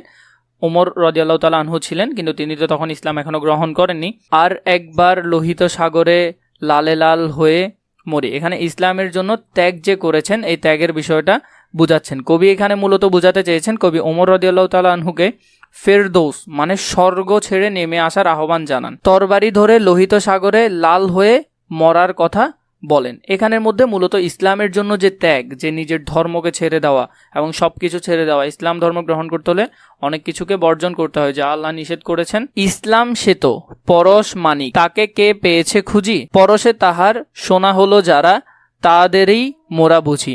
এখানের মধ্যে বলছেন যে কবি ইসলামকে পরশ মণির সাথে তুলনা করেন, যার স্পর্শে লোহাও কি হয়, সোনা হয়ে যায়। আজ বুঝি কেন বলিয়াছিলেন শেষ পয়গম্বর, মানে কবি বলছে যে কবি এখন বুঝতেছেন কেন শেষ পয়গম্বর মানে আমাদের নবী হযরত মুহাম্মদ সাল্লাল্লাহু আলাইহি সাল্লাম কেন বলেছিলেন মোর পরে যদি নবী হতো কেউ, মানে বলছেন যে আমার পরে যদি কেউ নবী হতো। আসলেই আল্লাহ তো বলে দিয়েছেন যে নতুন করে আর কোনো নবী আসবেন না, পরবর্তীতে যিনি আসবেন ঈসা আলাইহিস সালাম, তিনি আমাদের নবীর উম্মত হয়ে আসবেন, নতুন করে নবী হয়ে আসতে পারবেন না, নবী আসার আর কোনো সুযোগ নেই। তাও আমাদের নবী বলছেন যদি আমার পরে কেউ নবী হতো তাহলে হতো সে এক ওমর। মানে ওমর রাদিয়াল্লাহু তাআলা আনহু এত সৎ ও নিষ্ঠাবান ছিলেন যে আমাদের নবী বলছেন যদি আমার পরে কেউ নবী হতো বা নবী হতে পারতো তাহলে সেই হতো ওমর রাদিয়াল্লাহু তাআলা আনহু। এই দুই লাইনের পুরোপুরি অর্থ মিলাতে গেলে অর্থ হবে কবি শেষ নবী হযরত মুহাম্মদ সাল্লাল্লাহু আলাইহি সাল্লাম এর উক্তি উল্লেখ করে বলেন যে তিনি বলেছিলেন তারপরে যদি কেউ নবী হতো তাহলে সে হতো ওমর। অর্ধ পৃথিবী করেছে শাসন দুলার তখতে বসি, তো দুলার মানে হলো যে সিংহাসন। হযরত ওমর রাদিয়াল্লাহু তাআলা আনহু পুরো পৃথিবীর অর্ধেক তিনি শাসন করেছিলেন। খেজুর পাতার প্রাসাদ তোমার বারে বারে গেছে খসি, মানে তিনি পুরো অর্ধেক পৃথিবীর শাসনকর্তা ছিলেন, কিন্তু তার যে সিংহাসন ছিলেন এটা ছিলেন যে আশেপাশে খেজুর পাতা দিয়ে গড়া, এবং সেটা বারবার পড়ে যাচ্ছিল। এরপরে কি বলছে দেখো, এটা পুরোটার অর্থ আমরা একসাথে জানবো, আগে লাইনগুলো একটু একটু বুঝে নিই। সাইমুন ঝড়ে, সাইমুন ঝড় মানে বুঝো মরুর উত্তাপ বাতাস, মানে মরু অঞ্চলে যে ধরনের বাতাসগুলো হয় সেগুলোকে এখানে বলছে। সাইমুন ঝড়ে পড়েছে কুটির, তুমি পরনিক নুয়ে। এখানে বলছেন যে ওমর রাদিয়াল্লাহু তাআলা আনহু তার দায়িত্ব থেকে কখনো গাফেল হন নাই, তিনি কখনো তার দায়িত্বকে হেয় করেন নাই, সব সময় তার দায়িত্ব নিষ্ঠা ও সততার সাথে পালন করেছেন। সেটা আমরা ধারাবাহিকভাবে পড়লে কিছু ছোট ছোট গল্পের মাধ্যমে এখানে বুঝতে পারবো। ঊর্ধ্বেরও যারা পড়েছে তাহারা, তুমি ছিলে খাড়া ভুয়ে। এখানে পুরোটার মধ্যে বোঝানো হচ্ছে যে ওমর ফারুক যে কখনোই নুয়ে পড়েন নাই, তাই বোঝানো হলো। পুরোটার অর্থ যদি আমরা করি, কবি ওমর রাদিয়াল্লাহু তাআলা আনহু এর শাসন ক্ষমতা এবং তার সহজ সরল জীবন যাপনের কথা উল্লেখ করেন। যেমন আমরা বুঝতে পারি কিভাবে, তার সিংহাসন ছিল যে ধুলায় ভরা বা ছোট খেজুর পাতায় প্রাসাদ ছিল তার। খেজুর পাতা দিয়ে কোনো রকম একটা কুটির টাইপের বানিয়েছে, যেটা বারবার খসে পড়তো। সাইমুন ঝড়ে মানে মরুর বাতাসে বারবার খসে পড়তো। তিনি অর্ধ পৃথিবী শাসন করতেন, কিন্তু তার প্রাসাদ ছিল খেজুর পাতার তৈরি, যা সাইমুন ঝড়ে উড়ে যেত। এর আগে তোমাদেরকে একটা কথা বলি, তোমাদের এসএসসি লেভেলের সবগুলো দাগানো বই আমাদের কাছে আছে, যেখান থেকে ইনশাআল্লাহ 100% প্রশ্ন তোমরা কমন পাবে। তোমরা যদি দাগানো বইগুলো নিতে চাও, যে কোনো বই বাংলা থেকে শুরু করে তোমাদের সব ধরনের বই তোমরা পাবে, তাহলে নিচে ডিসক্রিপশন বক্সে আমাদের ফেসবুক পেজে মেসেজ দিয়ে কথা বলে চাইলে নিতে পারো। শত প্রলোভন বিলাস বাসনা ঐশ্বর্যের মদ করেছে সালাদ, দূর হতে সব সব ছুঁইতে পারেনি পদ। এখানে বলছে কবি ওমর রাদিয়াল্লাহু তাআলা আনহু এর ন্যায় বিচার এবং তার প্রলোভন থেকে দূরে থাকার কথা উল্লেখ করতেন। সবারে ঊর্ধ্বে তুলিয়া ধরিয়া, তুমি ছিলে সব নিচ, বুকে করে সবে বেড়া করি পার, আপনি রহিলে পিছে। এখানে ওমর ফারুকের আত্মত্যাগ বোঝানো হয়েছে এই দুই লাইন দিয়ে। তিনি সবাইকে সামনে দিয়ে এবং নিজে সবসময় পিছনে পড়ে থাকতেন, এবং সবাইকে ঊর্ধ্বে তুলে ধরতেন এবং নিজে প্রয়োজনে নিচে থাকতেন। কবি ওমর রাদিয়াল্লাহু তাআলা আনহু এর মানব প্রেম মানে মানুষের প্রতি যে তার ভালোবাসা, মানব প্রেম এবং তার ন্যায় বিচারের কথা উল্লেখ করেন। তিনি সবাইকে ঊর্ধ্বে তুলে ধরতেন। ওমর ফারুক সবাইকে ঊর্ধ্বে তুলে ধরতেন, কিন্তু নিজে নিচে থাকতেন। এখানের মধ্যে এরপর দেখো, হেরি পশ্চাতে চাহি মানে পেছনের দিকে তাকানো বোঝানো হচ্ছে। তুমি চলিয়াছ রৌদ্রদগ্ধ ধূর মরুপথ বাহি মানে মরুভূমিকে পার করে তিনি যাচ্ছেন কোথায়? জেরুজালেমের কিল্লা যাথায় আছে অবরোধ করি। জেরুজালেম বলতে ফিলিস্তিনের প্রাচীন শহরকে বোঝানো হয়েছে। তিনি জেরুজালেম যে একটা অভিযান করেছিলেন ওমর ফারুক, সেই অভিযানের কথা, এবং ওই অভিযানে যে তিনি বীর মুসলিম হিসেবে তিনি যে সবাইকে নেতৃত্ব দিয়েছেন সেটা এখানে বলা হয়েছে। বীর মুসলিম সেনাদল তব বহুদিন মাস ধরি। এখানের মধ্যে তিনি মুসলমানদের দুর্গ জয় করার যে কাহিনীটা ছিল, ওই জেরুজালেম যে অভিযানটা ছিল, সে অভিযানের কথা এখানে বলেছেন, এবং তিনি যে সেখানে মুসলিম সৈন্যদেরকে নেতৃত্ব দিয়েছেন সেটা এখানে বলেছেন। এরপরে দুর্গের দ্বার খুলিবে তাহারা, বলেছে শত্রু শেষে। তার মানে পরবর্তীতে যখন জেরুজালেম অভিযান করছেন এবং ওইখানের যে শত্রুরা ছিল ওরা বলছে যে আমরা দুর্গের দরজা খুলব, ওমর যদি গো সন্ধিপত্রে স্বাক্ষর করে এসে, মানে ওমর রাদিয়াল্লাহু তাআলা আনহু যদি নিজে এসে তাদের সন্ধিপত্রে স্বাক্ষর করে তাহলে তারা দুর্গ খুলবে। কবি এখানে বুঝাতে চেয়েছেন, কবি ওমর রাদিয়াল্লাহু তাআলা আনহু এর জেরুজালেমে অভিযানের কথা উল্লেখ করেন, যেখানে শত্রুরা বলেছিলেন যে দুর্গের দরজা খুলবে যদি ওমর সন্ধিপত্রে কি করেন, স্বাক্ষর করেন। এরপরে দেখো, এই যে তারা ওমর রাদিয়াল্লাহু তাআলা আনহুকে আহ্বান করছেন আসার জন্য, এখন কি বলছে দেখো, হায় রে অর্ধধারার মালিক আমিরুল মুমিনিন, মানে এই অর্ধধারা পুরো অর্ধেক পৃথিবীর তিনি তখন শাসনকর্তা ছিলেন, আমিরুল মুমিনিন মুসলমানদের শাসনকর্তা। শুনে সে খবর, মানে ওরা যে বলছে যে ওমর রাদিয়াল্লাহু তাআলা আনহু যদি আসে তাহলে ওরা এই দুর্গের দরজা খুলে দিবে। শুনে সে খবর একাকী উষ্ট্রে চলেছে বিরামহীন। তিনি এই খবরটা শোনার সাথে সাথেই তিনি একটা ওঁট নিয়ে এবং অল্প কিছু খাবার নিয়ে, খাবারগুলো কি ছিল, সাহারা পারোয়ে ঝুলিতে দুখানা শুকনো খবুজ রুটি, একটি মশকে একটুখানি পানি, খোরমা 2-3 মুষ্টি। তিনি এখানে কি কি বলেছেন দেখো, যখন তিনি শুনছেন যে তাকে ডাকছে বা এই ধরনের একটা বিষয় ঘটছে, শুনে খবর তিনি সাথে সাথে একটা উট নিয়ে বিরামহীন এই সাহারা মরুভূমির পথ চলা শুরু করলেন। ঝুলিতে শুধু কি ছিল, 2টা শুধু খবুজ ছিল। তার মানে কয়টা রুটি ছিল? 2টা রুটি ছিল খবুজ, একটু পানি ছিল, কি ছিল, অল্প একটু পানি ছিল মশকে মানে পানি রাখার যে পাত্র আছে ওইগুলোকে মশক বলে। এরপরে খোরমা খেজুর ছিল 2-3 মুষ্টি, মানে 2-3 মুঠের মতো তিনি খোরমা খেজুর নিয়েছেন। এগুলা নিয়েই তিনি চলা শুরু করলেন। কবি এখানে মূলত বুঝাতে চেয়েছে, কবি ওমর রাদিয়াল্লাহু তাআলা আনহু এর সহজ সরল জীবনযাপনের কথা উল্লেখ করেন। তিনি অর্ধ পৃথিবীর মালিক হয়েও উটের পিঠে চড়ে মরুভূমি পাড়ি দিয়েছেন এবং তার সাথে শুধু 2টি শুকনো রুটি, একটু পানি এবং কিছু খেজুর ছিল। এই সামান্য জিনিস নিয়ে তিনি এরকম মরুভূমির পথ পাড়ি দিয়েছেন। প্রহরীবিহীন সম্রাট চলে, মানে আমরা তো জানি যে কোনো রাজারা চললে বা সম্রাটরা চললে ওদের সাথে প্রহরী থাকে, কিন্তু তার সাথে কোনো কি ছিল না, প্রহরী ছিল না। একা পথে উঠে চড়ি, মানে তিনি একাই উঠে চড়েছেন এবং চলেছে একটি মাত্র ভৃত্য। ভৃত্য মানে হলো যে দাস, বা তার যে কাজ করার ছিল তিনি শুধু একজনকে নিয়েছেন, কারণ ওঁট চালানোর সময় হয় তোমাকে রশি ধরতে হবে, না হলে আরেকজনকে রশি ধরতে হবে, নাহলে ওঁট সোজা পথে চলবে না। চলছে একটি মাত্র ভৃত্য উষ্টের রশিধারী। মাত্র একটি উটের সাহায্যে তিনি জেরুজালেমের পথে বা উদ্দেশ্যে রওনা দেন। মরুর সূর্য ঊর্ধ্ব আকাশে আগুন বৃষ্টি ঝরে, মানে এই মরুভূমির যে সূর্যের যে তাপ, বালুর যে উত্তাপ, এগুলা পুরো আগুনের বৃষ্টির মতো, মানে আগুনের বৃষ্টি বললে যেমন লাগতো তেমন। কবি ওমর রাদিয়াল্লাহু তাআলা আনহু এর সহজ সরল জীবনযাপনের কথা উল্লেখ করে তিনি সম্রাট হয়েও কোনো প্রহরী ছাড়াই উটের পিঠে চড়ে চলছেন এবং তার সাথে শুধু একটি ভৃত্য ছিল, শুধুমাত্র একজন ছিলেন। এরপরে বলছে এখানের মধ্যে এই যে মরুর যে তাপ, সে আগুন তাতে খই সম ফোটে বালুকা মরুর পারে। এখানের মধ্যে তিনি এই 2 লাইন দ্বারা বোঝাচ্ছেন যে কবি মরুভূমির সূর্যের তাপের কথা উল্লেখ করেন, যা বালুকায় আগুনের মতো জ্বলে। মানে আমরা তো এমনি নর্মালি অল্প রোদ পড়লেও আমরা রোডের মধ্যে হাঁটতে পারি না খালি পায়ে, সেখানের মধ্যে বালুতে রোদ পড়লে সেগুলো আরো বেশি উত্তপ্ত হয়ে থাকে। এরপরে দেখো কি বলেছে, কিছু দূর যেতে উঠ হতে নামি কহিল ভৃত্য, ভাই পেরেশান বড় হয়েছ চলিয়া, এবার আমি যাই। উটের রশি ধরিয়া অগ্রে তুমি উঠে বসো উঠে, তপ্ত বালুতে চলি যে চরণে রক্ত উঠেছে ফুটে। এখন তিনি এতক্ষণ উটের পিঠে ছিলেন, ওমর রাদিয়াল্লাহু তাআলা আনহু আমিরুল মুমিনিন হওয়া সত্ত্বেও তিনি তার এই যে দাস ছিলেন, ওকে বলছে যে এবার তুমি উটের পিঠে ওঠো, আমি উট টানবো। তার পায়ে কিন্তু রক্ত ফুটে উঠছে, মানে এই যে বালুর গরমের কারণে পাগুলো ফেটে ফেটে গেছে এবং সেখান থেকে অল্প অল্প রক্ত বের হচ্ছে। এই জন্য তিনি তাও এই উটের পিঠের মধ্যে তার দাসকে উঠিয়ে দিয়ে বলছেন, এবার আমি উট টানি, তুমি উটের পিঠে উঠে বসো। ভৃত্য, এখানে কিন্তু তিনি তাকে ভাই সম্বোধন করলেন। ভৃত্য হস্ত চুমি কাঁদিয়া কহিল ওমর, কেমনে এই আদেশ করো তুমি, উটের পিঠে আরাম করিয়া গোলাম রহিবে বসি, আর হেঁটে যাবে খলিফা ওমর ধরি সে উটের রশি। ভৃত্য হস্ত চুমি কাঁদিয়া কহিল ওমর, কেমনে এই আদেশ করো তুমি, মানে এখন এই যে ওমর রাদিয়াল্লাহু তাআলা আনহু তাকে বললেন এবার তুমি উটের পিঠে উঠে বসো, আমি টানবো। তখন তার ভৃত্য, মানে যে দাস ছিল, সে কেঁদে কেঁদে বলতেছে, মানে আমি এই আদেশ কেমনে মানবো, আপনি কিভাবে আমাকে এই আদেশটা করেন, বা তুমি কিভাবে আমাকে এই আদেশটা করো, আমি তো তোমার গোলাম, আমি গোলাম হয়ে উটের পিঠে বসে থাকবো আর তুমি আমিরুল মুমিনিন হয়ে খলিফা হয়ে তুমি উট টানবে, এটা কিভাবে মানা যায়। ওমর ফারুকের মহত্ব প্রকাশ পেয়েছে এখানে, এবং এখানের মধ্যে প্রশ্ন করলেন, তার ভৃত্য তাকে প্রশ্ন করলেন যে আমি কিভাবে এটা করতে পারি। এরপরে দেখো ওমর রাদিয়াল্লাহু তাআলা আনহু উত্তর দিচ্ছেন।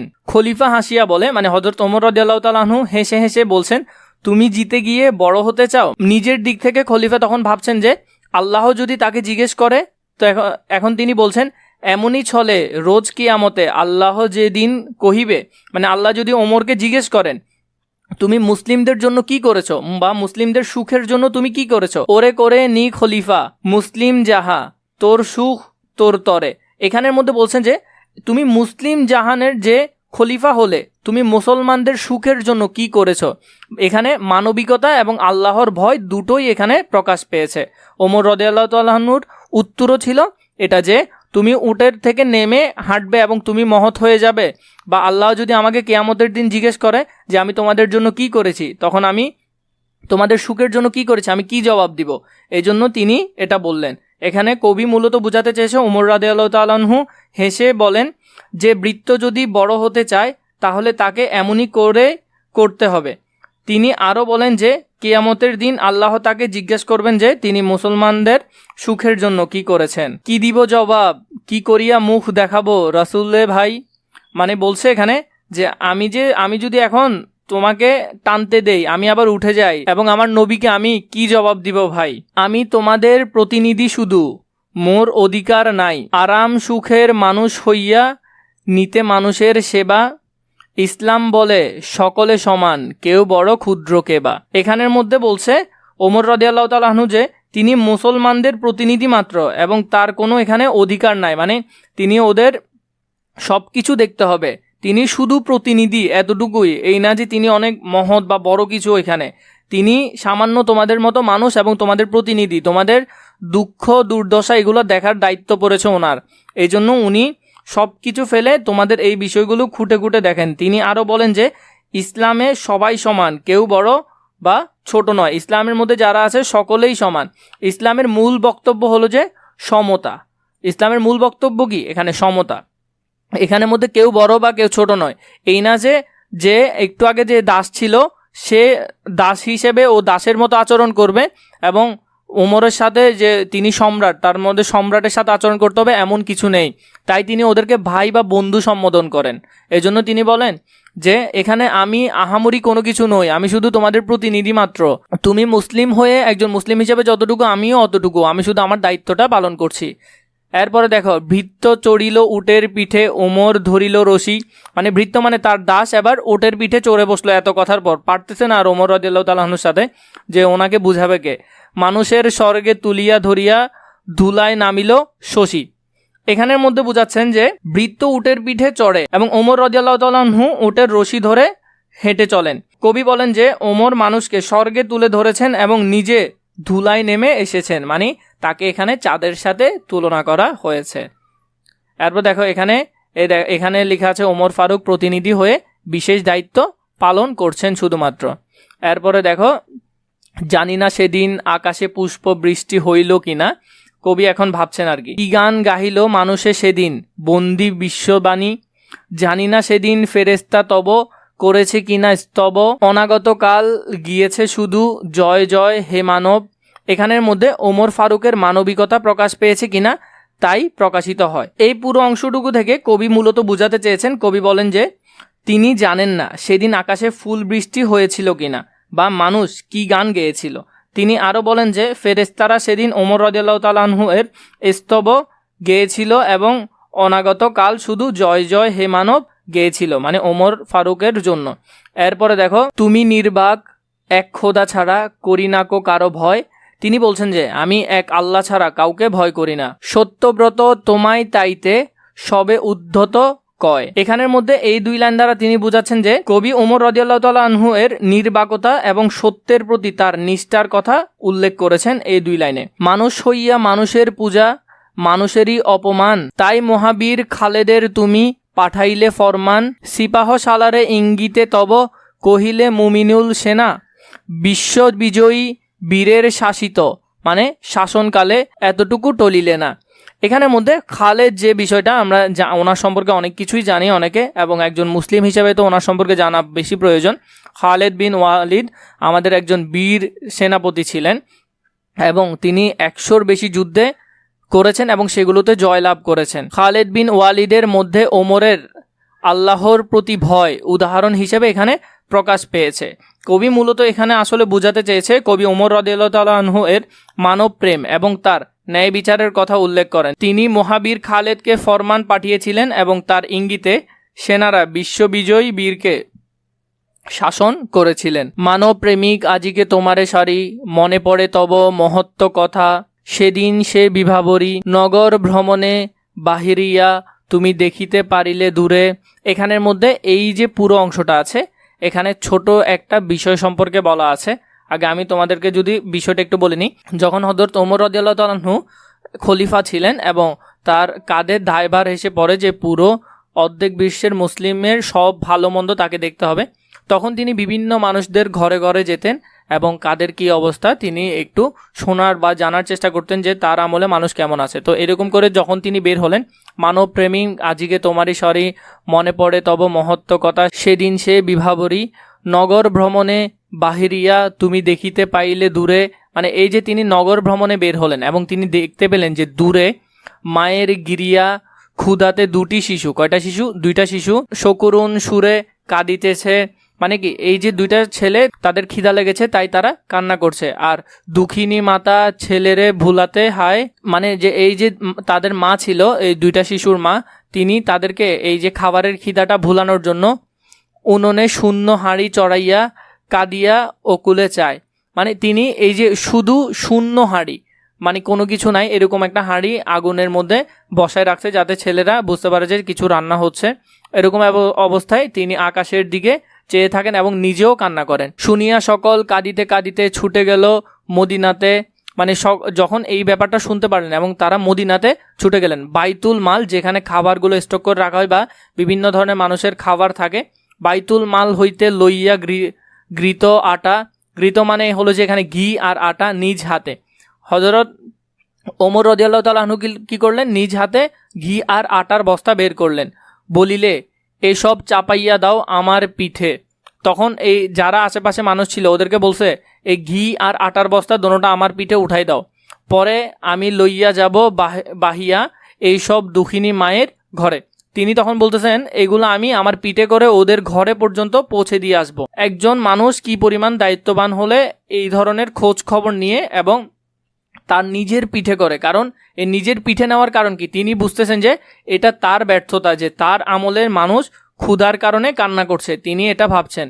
নগর ভ্রমণ করতে গিয়ে ওমর ফারুক দেখলেন যে দুটি শিশু খাবারের জন্য কান্না করছেন আর তাদের মা আকাশের দিকে তাকিয়ে কান্না করছেন। তখন তিনি কি করলেন, এগুলো আমার কাঁধে চাপাই দাও, আমি এগুলো নিয়ে ওদের বাসা পর্যন্ত যাব এবং সব ধরনের যাদের যাদের এই ধরনের সমস্যা আছে ওদের বাসায় যাব। এরপর দেখো, কত লোক আসি আপনি চাহিল বহিতে তোমার বোঝা। মানে তো যখন মদিনাতে তিনি গেলেন এবং এটা মানুষ জানতে পারলেন যে ওমর রাদিয়াল্লাহু তাআলা আনহু এই বোঝাগুলো বয়ে যাবে, তখন অনেকে আসছে যে না আপনি নিয়েন না, আপনি আমাদেরকে বোঝাগুলো দিয়ে দেন, আমরা নিয়ে যাই, আমরা পিঠে করে নিয়ে যাই। বলিল বন্ধু, মানে ওমর ফারুক ওদেরকে বন্ধু সম্বোধন করে বলতেছে, আমার এ ভার, মানে এগুলা আমার ভার, আমি বহিব সোজা, মানে এগুলা আমি বইব, কারণ এগুলা আমার দায়িত্ব ছিল। আমি আমিরুল মুমিনিন হয়েও আমার সময়কালে মানুষ কিভাবে খিদার জ্বালায় কান্না করে, রোজ কিয়ামতে কে বহিবে বলো আমার পাপের ভার। মানে এই যে কিয়ামতের দিন আল্লাহ তাআলা যে জিজ্ঞেস করবে তোমাকে যে আমি দায়িত্ব দিয়েছিলাম তুমি কি করেছিলে, তুমি থাকতে কিভাবে ওদের খিদার জ্বালা সহ্য করতে হয়। এজন্য তিনি বলছেন যে আমার কিয়ামতের দিন আমার পাপের ভার তো কেউ বইবে না, তো এই ভার কেন তোমরা বইতে আসছো, তোমরা এই ভারটা আমাকেই নিতে দাও। এগুলা এখানে মূলত আল্লাহর ভয়টা প্রকাশ পেয়েছে। মম অপরাধে ক্ষুধায় শিশুরা কাঁদিয়াছে। মম মানে আমার নিজের অপরাধে, আমার অপরাধে শিশুগুলো খাবারের জ্বালায় কান্না করছে। আজি তার প্রায়শ্চিত্ত করিব, মানে এটার প্রায়শ্চিত্ত আমি এখনই করিব। আপনি চলিলে নিশিত রাতে, এই খাবারগুলো নিয়ে তিনি রাতের মধ্যে বের হয়ে গেলেন। পৃষ্ঠে বহিয়া খাদ্যের বোঝা দুঃখিনী আঙ্গিনাতে, মানে ঘরে, এই দুঃখিনী মায়েদের ঘরে তিনি নিজের পিঠে করে এই খাদ্যের বোঝাগুলো বয়ে বয়ে নিয়ে গেলেন। এত যে কোমল প্রাণ, আমরা এতক্ষণ ধরে জানতে পারলাম যে আমিরুল মুমিনিন তার যে প্রাণ ছিল বা তিনি যেমন ছিলেন একজন কোমল মনের মানুষ ছিলেন, কিন্তু তার একটা অন্যরকম বিষয় আমরা এখন এখান থেকে এই ছোট প্যারা থেকে জানতে পারবো। কবি ওমর রাদিয়াল্লাহু তাআলা আনহু এর কোমল হৃদয় এবং ন্যায়ের প্রতি তার নিষ্ঠার কথা এখানে উল্লেখ করেন, কিন্তু তার যে কঠোরতাও আছে সেটাও এখানে বোঝানো হয়েছে। করুণার বশে তবুগো ন্যায়ের করিনিকো অপমান, মানে তিনি কখনো এই যে করুণা, তিনি কোমল ছিলেন কিন্তু এর বশবর্তী হয়ে তিনি কখনো ন্যায় বিচারকে অপমান করেননি। সেটা যে কোনো বিষয় হোক না কেন তিনি কখনো সেটাকে অবজ্ঞা করেননি। মদ্যপানের অপরাধে প্রিয় পুত্রের নিজে করে মেরেছে দোররা, মানে এখানের মধ্যে তার যে ছেলে ছিল, তার ছেলের নাম ছিল কি আবু শাহমার। এই তার ছেলে কি করেছে, মুসলিম হওয়া সত্ত্বেও মদ পান করেছে এবং মুসলিমদের তখন শাস্তি ছিল যে মদ পান হারাম হয়ে গিয়েছিল, কোরআন শরীফে ফুলে মদ পানকে হারাম করে দিয়েছে। এরপরেও তার ছেলে মদ পান করার কারণে তাকে 80টা দোররা মারার শাস্তি দেওয়া হয়, কিন্তু প্রায় 40টা মারার পরেই তার ছেলে ইন্তেকাল করেন। তিনি তার ছেলেকেও শাস্তি দিতে ছাড়েননি। এখানের মধ্যে তার যে কোমলতার বিষয়, ন্যায় যা হবে তাই, এবং সেটা যদি তার ছেলেও হয় তার ঘরের কেউ হয় তিনি তা ছাড় দিবেন না। মদ্যপানের অপরাধে প্রিয় পুত্রে নিজেই মেরেছে দোররা, 80টা দোররার কথা এসেছে এবং আনুমানিক অর্ধেক মেরেছে। এরপরে মরেছে পুত্র তোমার চোখের পারে, মানে নিজের চোখের সামনে ছেলে মারা গিয়েছে। ক্ষমা চেয়েছিল পুত্র, মানে তার ছেলে বারবার তার বাবার কাছে ক্ষমা চাচ্ছিল, বলেছে পাষাণে বক্ষবাদী অপরাধ করে তোরই মতো স্বরে কাঁদিয়াছে অপরাধী, মানে তখন তার ছেলেকে বলতেছে তোমার জায়গায় যদি অন্য কেউ অপরাধ করতো, ও যদি এভাবে কাঁদতো আমি ওকেও মাফ করতাম না, আমি তোমাকেও করবো না, এই ধরনের বিষয়গুলো এখানে বোঝাচ্ছে। এখানের মধ্যে পুরো বিষয়টাতে কবি বুঝিয়েছেন যে কবি ওমর রাদিয়াল্লাহু তাআলা আনহু এর ন্যায় বিচারের কথা উল্লেখ করেন। তিনি মদ্যপানের অপরাধে নিজ পুত্রকে চাবুক মেরেছিলেন, যার ফলে পুত্র মারা গেল। পুত্র ক্ষমা চাইলেও ওমর রাদিয়াল্লাহু তাআলা আনহু পাষাণ হৃদয়ে বলেছিলেন যে অপরাধ করে কেঁদেছে, মানে তুমি অপরাধ করেছো, তোমার কোনো কি নেই, ক্ষমা নেই। আবু শাহমার গোরে মানে তার ছেলের কবরে কাঁদিতে যাইয়া ফিরিয়া আসি গো তোমার সালাম করে। খাস দরবার মানে তাদের যে দরবার বসে, বিভিন্ন ধরনের মিটিং বসে যেগুলো, সেগুলা ভরিয়া গেছে হাজার দেশের লোকে, মানে বিভিন্ন জায়গার লোক এসেছে। কোথায় খলিফা, মানে ওরা জিজ্ঞেস করছেন খলিফা কোথায়। কেবলই প্রশ্ন ভাসে উজবুক চোখে, মানে সবাই জিজ্ঞেস করছেন খলিফা কোথায়, খলিফা কোথায়। একটি মাত্র পিরান কাছিয়া শুকায়নি তাহা বলে, মানে এখানের মধ্যে একটি মাত্র পিরান, তার শুধু একটা মাত্র কাপড় ছিল এবং তিনি সেটা, মানে তার হয়তো পায়জামায় আরও বাড়তি ছিল কিন্তু একটা মাত্র পরার মতো কাপড় ছিল, তিনি সেটা কাচাইয়া দিয়েছেন, মানে ধুয়ে দিয়েছেন। এই একটা কাপড় ধুয়ে দেওয়ার কারণে এটা এখনও তিনি মাত্র শুকাত দিয়েছেন কিন্তু শুকায় নাই, তার জন্য তিনি ওদের যে দরবার আছে দরবারে তিনি যেতে পারছেন না। রৌদ্র ধরিয়া বসিয়া আছে গো খলিফা আঙ্গিনার তলে, মানে খলিফা এই আঙ্গিনার মধ্যে এই রোদের মধ্যে বসে আছে যে কারণ এই তার কাপড়টা শুকাবে, এরপরে এটা পরে তিনি যাবেন। হে খলিফাতুল মুমিনিন, হে চিরধারী সম্রাট, মানে মানুষটা তাকে বলছে অপমান তব করিব না আজ করিয়া নন্দী পাঠ, মানুষের তুমি বলেছ বন্ধু বলিয়াছ ভাই, মানে তিনি সবসময় মানুষদেরকে বন্ধু ভাবতেন বা ভাই ভাবতেন। তাই তোমার এমন চোখের পানিতে স্মরণীগ সর্বদাই, মানে তোমাকে আমরা এমনভাবে স্মরণ করি। কবি এখানে মূলত বোঝাতে চেয়েছেন, কবি ওমর রাদিয়াল্লাহু তাআলা আনহুকে সম্বোধন করে বলেন যে তিনি খলিফাতুল মুমিনিন এবং চিরধারী সম্রাট। তিনি আরও বলেন যে ওমর রাদিয়াল্লাহু তাআলা আনহু মানুষকে বন্ধু এবং ভাই বলেছেন, তাই তিনি তাকে সর্বদাই স্মরণ করেন। এর পরবর্তীতে, যদিও এটা সংক্ষিপ্ত এসেছে, আমরা এর পরবর্তীতে ধারাবাহিকভাবে দেখার চেষ্টা করি। পাঠ পরিচিতির যে বিষয়টা, পাঠ পরিচিতির মধ্যে ওমর ফারুক কবিতাটি কাজী নজরুল ইসলামের জিঞ্জির কাব্য থেকে সংকলিত হয়েছে। খুবই গুরুত্বপূর্ণ প্রশ্ন, এটি ভালো করে জানার চেষ্টা করবে। এর পরবর্তীতে দেখো, এই যে এখানের মধ্যে আছে, এখানে আমরা কবিতাতে যা পড়ার চেষ্টা করেছি হুবহু সব কিছু এখানে দেওয়া আছে। শব্দটিকার মধ্যে সাইমুন এই শব্দটা একটু ভালো করে জানবে, মশক কি। এরপরে ওমর ফারুক সম্পর্কে তো তোমাদের বেশি ভালো করে জানা প্রয়োজন, কারণ উনি রিলেটেডই প্রশ্ন হবে।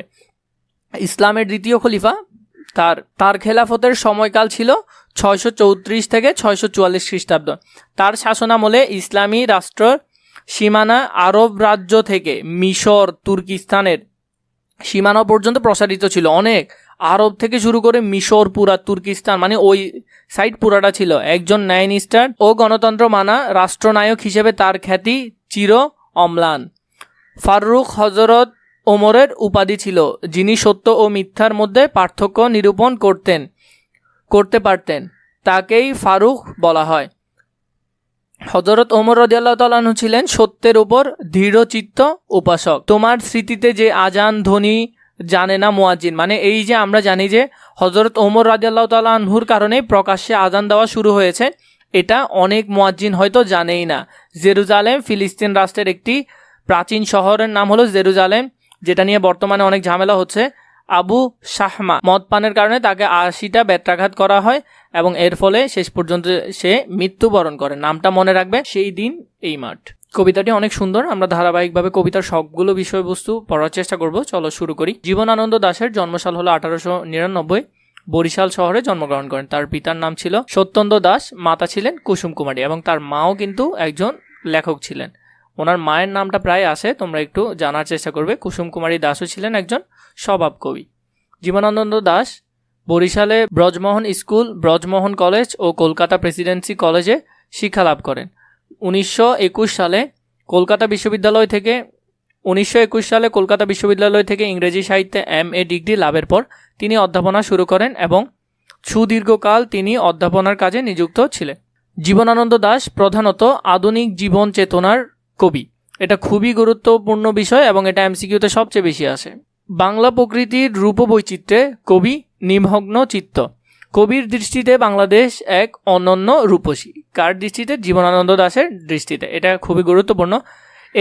এদেশের গাছপালা, লতাগুল, ফুল, পাখি তার অজন্ম প্রিয়। তার রচিত গ্রন্থের মধ্যে ঝরা পালক, ধূসর পাণ্ডুলিপি, বনলতা সেন, এরপরে মহাপৃথিবী, 7টি তারার তিমির, কবিতার কথা, রূপসী বাংলা, বেলা অবেলা কালো বেলা খুবই গুরুত্বপূর্ণ, বেলা অবেলা কালো বেলা এটা তার খুবই গুরুত্বপূর্ণ লেখা। এরপর হলো যে সুতীর্থ ইত্যাদি। 1954 সালে 14 অক্টোবর জীবনানন্দ দাশ কলকাতা এক ট্রাম দুর্ঘটনায় আহত হয় এবং 22 অক্টোবর তিনি মৃত্যুবরণ করেন। ট্রাম দুর্ঘটনায় বলতে ওই কলকাতার সড়কে যেগুলো চলে রোডের মাঝখান দিয়ে ওইগুলোকে বলা হয় ট্রাম। এরপর দেখো আমরা কবিতার বিষয়বস্তুগুলো একটু জানার চেষ্টা করছি। এছাড়া তোমাদেরকে আরেকটা কথা বলে রাখি, তোমাদের এসএসসির সবগুলো বই সুন্দর করে দাগানো আকারে আমাদের কাছে আছে। তোমরা যদি নিতে চাও খুবই অল্প দামে আমরা তোমাদেরকে বইগুলো দিচ্ছি এবং এখান থেকে 100% ইনশাআল্লাহ কমন আসবে।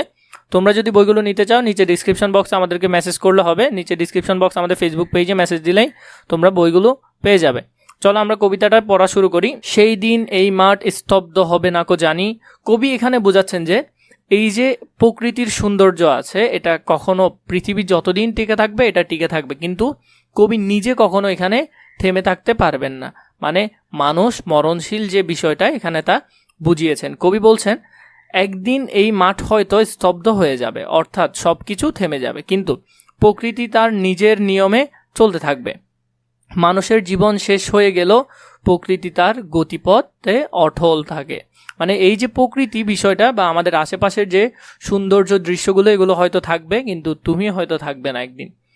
এই নদী নক্ষত্রের তলে সেদিনও দেখিব স্বপ্ন। এখানে তিনি বলছেন নদী এবং নক্ষত্রের নিচে অর্থাৎ পৃথিবীর মাঝে মানুষ তার স্বপ্ন দেখতে থাকবে। পৃথিবী মানুষের স্বপ্ন দেখার জায়গা হয়ে থাকবে, এমনই মানুষ চলে গেলেও। একজন মানুষ যদি পৃথিবীতে থাকে তাও পৃথিবী তার স্বপ্নের জায়গা হয়ে রয়ে যাবে, এবং যদি না থাকে তাও সেটা তার স্বপ্নের জায়গা হয়ে রয়ে যাবে। এখানে চাতাল ফুল যে একটা বিষয় আমরা সেটা লক্ষ্য করব। লক্ষ্মী পেঁচা, লক্ষ্মী পেঁচাকে মঙ্গল হিসেবে দেখানো হয়েছে শীতের যে শিশির সেটা নিয়ে। এরপর এখানে সভ্যতা বিলীন হয়ে যাওয়ার বিষয়টি আমরা খেয়াল করব একটু। সোনার স্বপ্নের স্বাদ পৃথিবীতে কবে আর ঝরে। এখানে কবি বুঝাচ্ছেন মানুষের স্বপ্ন বিশেষ করে সোনার মতো মূল্যবান স্বপ্ন পৃথিবীতে কখনোই শেষ হয় না। মানুষের স্বপ্ন এবং আকাঙ্ক্ষা চিরকাল বেঁচে থাকে। এরপরে বলছে আমি চলে যাব বলে চাতাল ফুল কি আর ভিজবে না শিশির জলে। এখানে তিনি বলছেন আমি তো হয়তো একদিন মরে যাব বা আমি তো চলে যাব। কবি বলছেন তিনি চলে গেলেও প্রকৃতির সৌন্দর্য থেমে থাকবে না। মানে প্রতি বছর নিয়ম অনুসারে যে ঋতুগুলো আসে সেগুলো ঠিকই আসবে। আমি চলে যাব বলে চাতাল ফুল কি আর ভিজবে না শিশির জলে নরম গন্ধের ঢেউয়ে। কবি বলছেন হয়তো আমি চলে যাব, কিন্তু প্রকৃতি কি থেমে থাকবে? প্রকৃতি কখনো থেমে থাকবে না। প্রকৃতিতে ঋতুর ঠিকই পালাবদল হবে এবং তার নিয়ম অনুসারে যেভাবে করে প্রতি বছর শীত আসতো, শীতে ফুল ভিজে যেত, ফুল থেকে গন্ধ বের হতো এক নরম শুভ্র গন্ধ, সেগুলো ঠিকই প্রতি বছরই হবে, কিন্তু হয়তো আমি তুমি বা তোমরা হয়তো থাকবে না। এই জন্য তিনি বলছেন তিনি চলে গেলেও প্রকৃতির সৌন্দর্য থেমে থাকবে না। চাতাল ফুল শিশিরের জলে ভিজবে আর নরম গন্ধে বাতাসে ছড়িয়ে পড়বে। প্রকৃতি এই সৌন্দর্য মানুষের অনুপস্থিতিতেও চলতে থাকবে। এরপরে বলছে লক্ষ্মী পেঁচা গান গাইবে নাকি তার লক্ষ্মীটির তরে। এখানে বলছেন লক্ষ্মী পেঁচা তার সঙ্গীর জন্য গান গাইবে। পৃথিবী এই সুর এবং সৌন্দর্য মানুষের চলে যাওয়ার পরেও অব্যাহত থাকবে। মানে এই যে সুন্দর সুন্দর দৃশ্য এগুলো মানুষ যদি চলেও যায় তাও এখানে থাকবে। সোনার স্বপ্নের স্বাদ পৃথিবীতে কবে আর ঝরে। এখানের মধ্যে বলছে কবি আবারও বলছেন যে মানুষের স্বপ্ন এবং আকাঙ্ক্ষা কখনোই শেষ হয় না, তা চিরকাল বেঁচে থাকে। চারদিকে শান্ত বাতি, ভিজে গন্ধ, মৃদু কলরব। এখানে বলছেন চারদিকে শান্ত পরিবেশ, গন্ধ ভরা বাতাস এবং মৃদু শব্দ। পৃথিবীর এই শান্তি এবং সৌন্দর্য মানুষের জীবনকে ঘিরে থাকে। ঠিকই যেমন দেখো উনি চলে গেছে, কিন্তু ঋতু দেখো, প্রকৃতি দেখো, তা কি থেমে আছে? তা থেমে নেই, কিন্তু লেখক আর পৃথিবীতে নেই। তার স্বপ্নগুলো তার লেখা হয়ে এখন থেকে গেছে, যা আমরা এখন পড়ছি। খেয়া নৌকাগুলো এসে লেগেছে চরের খুব কাছে। এখানের মধ্যে বলছে খেয়া নৌকাগুলো চরের কাছে এসে লাগে। এটি প্রকৃতির নিয়মিত ঘটনা, যা মানুষের জীবন শেষ হয়ে গেলেও চলতে থাকবে। মানে প্রতিদিনই যেমন ধরো খেয়া নৌকা, সূর্য ওঠা, এই যে ছোট ছোট বিষয়গুলো আছে এগুলো মানুষ যদি মরেও যায় তাও চলতে থাকবে। পৃথিবীর এই সব গল্প বেঁচে রবে চিরকাল। মানে পৃথিবীর এই যে বিষয়গুলো এগুলো আজীবন, প্রাকৃতিক সৌন্দর্য এবং মানুষের স্বপ্ন চিরকাল বেঁচে থাকবে। এশিরীয় ধুলো আজ ব্যাবিলিয়ন ছাই হয়ে আছে। এখানে এশিরীয় এবং ব্যাবিলনের মতো প্রাচীন সভ্যতাগুলো ধ্বংস হয়ে গেছে, কিন্তু প্রকৃতি তার সৌন্দর্য নিয়ে চিরকাল বেঁচে থাকে। সভ্যতা ধ্বংস হয়ে গেলেও প্রকৃতি চিরন্তর, মানে প্রকৃতি আজীবন বেঁচে থাকে। সেই দিন এই মাঠ কবে আর ঝরে, এখানে যে লাইনটি, জীবনানন্দ দাশ প্রকৃতির কবি, এটা খুবই গুরুত্বপূর্ণ, এমসিকিউতে আসার জন্য এটা এমসিকিউতে আসতে পারে। এরপরে প্রকৃতির রহস্যময় সৌন্দর্য তার কবিতার মৌলিক প্রেরণা, তার কবিতার মৌলিক প্রেরণা কি সেগুলোও আসতে পারে। আমি যেগুলো আন্ডারলাইন করেছি সেগুলো থেকে প্রশ্ন হওয়ার সম্ভাবনা অনেক বেশি, এজন্য তোমাদেরকে বলছি তোমাদের এসএসসি পরীক্ষার যেসব দাগানো বইগুলো তোমাদের প্রয়োজন সেগুলো তোমরা চাইলে আমাদের কাছ থেকে নিতে পারো। নিচে ডিসক্রিপশন বক্সে আমাদের ফেসবুক পেজে মেসেজ দিলে হবে, সেখান থেকে তোমরা বইগুলো দেখে নিতে পারো। এরপর দেখো, আমি চলে যাব বলে লক্ষ্মীটির তর এখানে পৃথিবীতে কেউ চিরস্থায়ী নয়, এশিরীয় ধুলো আজ, মানে সভ্যতা বিলীন হয়ে গেছে কিন্তু প্রকৃতি কি হারিয়ে গেছে? না, প্রকৃতি তার নিয়ম অনুসারে চলছে। পাঠ পরিচিতি থেকে আমরা যে বিষয়টা জানতে পারবো, এখানে এই বিষয়টা যদি আমরা ভালো করে বুঝি তাহলে সৃজনশীল আনসার করা আমাদের জন্য কোনো ব্যাপারই হবে না। সভ্যতা একদিকে যেমন ক্ষয়িষ্ণু, অন্যদিকে তার চলে বিনির্মাণ, মানে সভ্যতা একদিকে যেমন ধসে যায়, যেমন ব্যাবিলন, এই সভ্যতাটি কি এখন আছে? নাই, কিন্তু আরেকদিকে নতুন করে নতুন সভ্যতা গড়ে উঠছে। একদিকে সভ্যতা যেমন হারিয়ে যাচ্ছে, অন্যদিকে আরেক সভ্যতা সেটা গড়ে উঠছে। মরণশীল ব্যক্তি মানুষ মৃত্যুর কোলে ঢেলে পড়ে, কিন্তু প্রকৃতি থাকে চিরকালের ব্যস্ততা। মাঠে থাকে চঞ্চলতা, চাতাল ফুলে পড়ে শীতের শিশির, লক্ষ্মী পেঁচার কণ্ঠে ধ্বনিতে হয় মঙ্গল বার্তা। খেয়া নৌকা চলে নদী নালাতে, অর্থাৎ কোথাও থাকে না সেই মৃত্যুর রেশ। মানে মানুষ যে চলে গেছে কেউ বলতেও পারবে না। তুমি দেখো তোমার জীবন থেকে কত মানুষ হারিয়ে গেছে, কিন্তু ওরা যে হারিয়ে গেছে এখন কি তোমার আর ওইটার আফসোসটা ওইভাবে লাগে না। একটা নির্দিষ্ট সময় পর এগুলো সব মানুষই ভুলে যায়। ফলে মৃত্যুতেই সব শেষ নয়।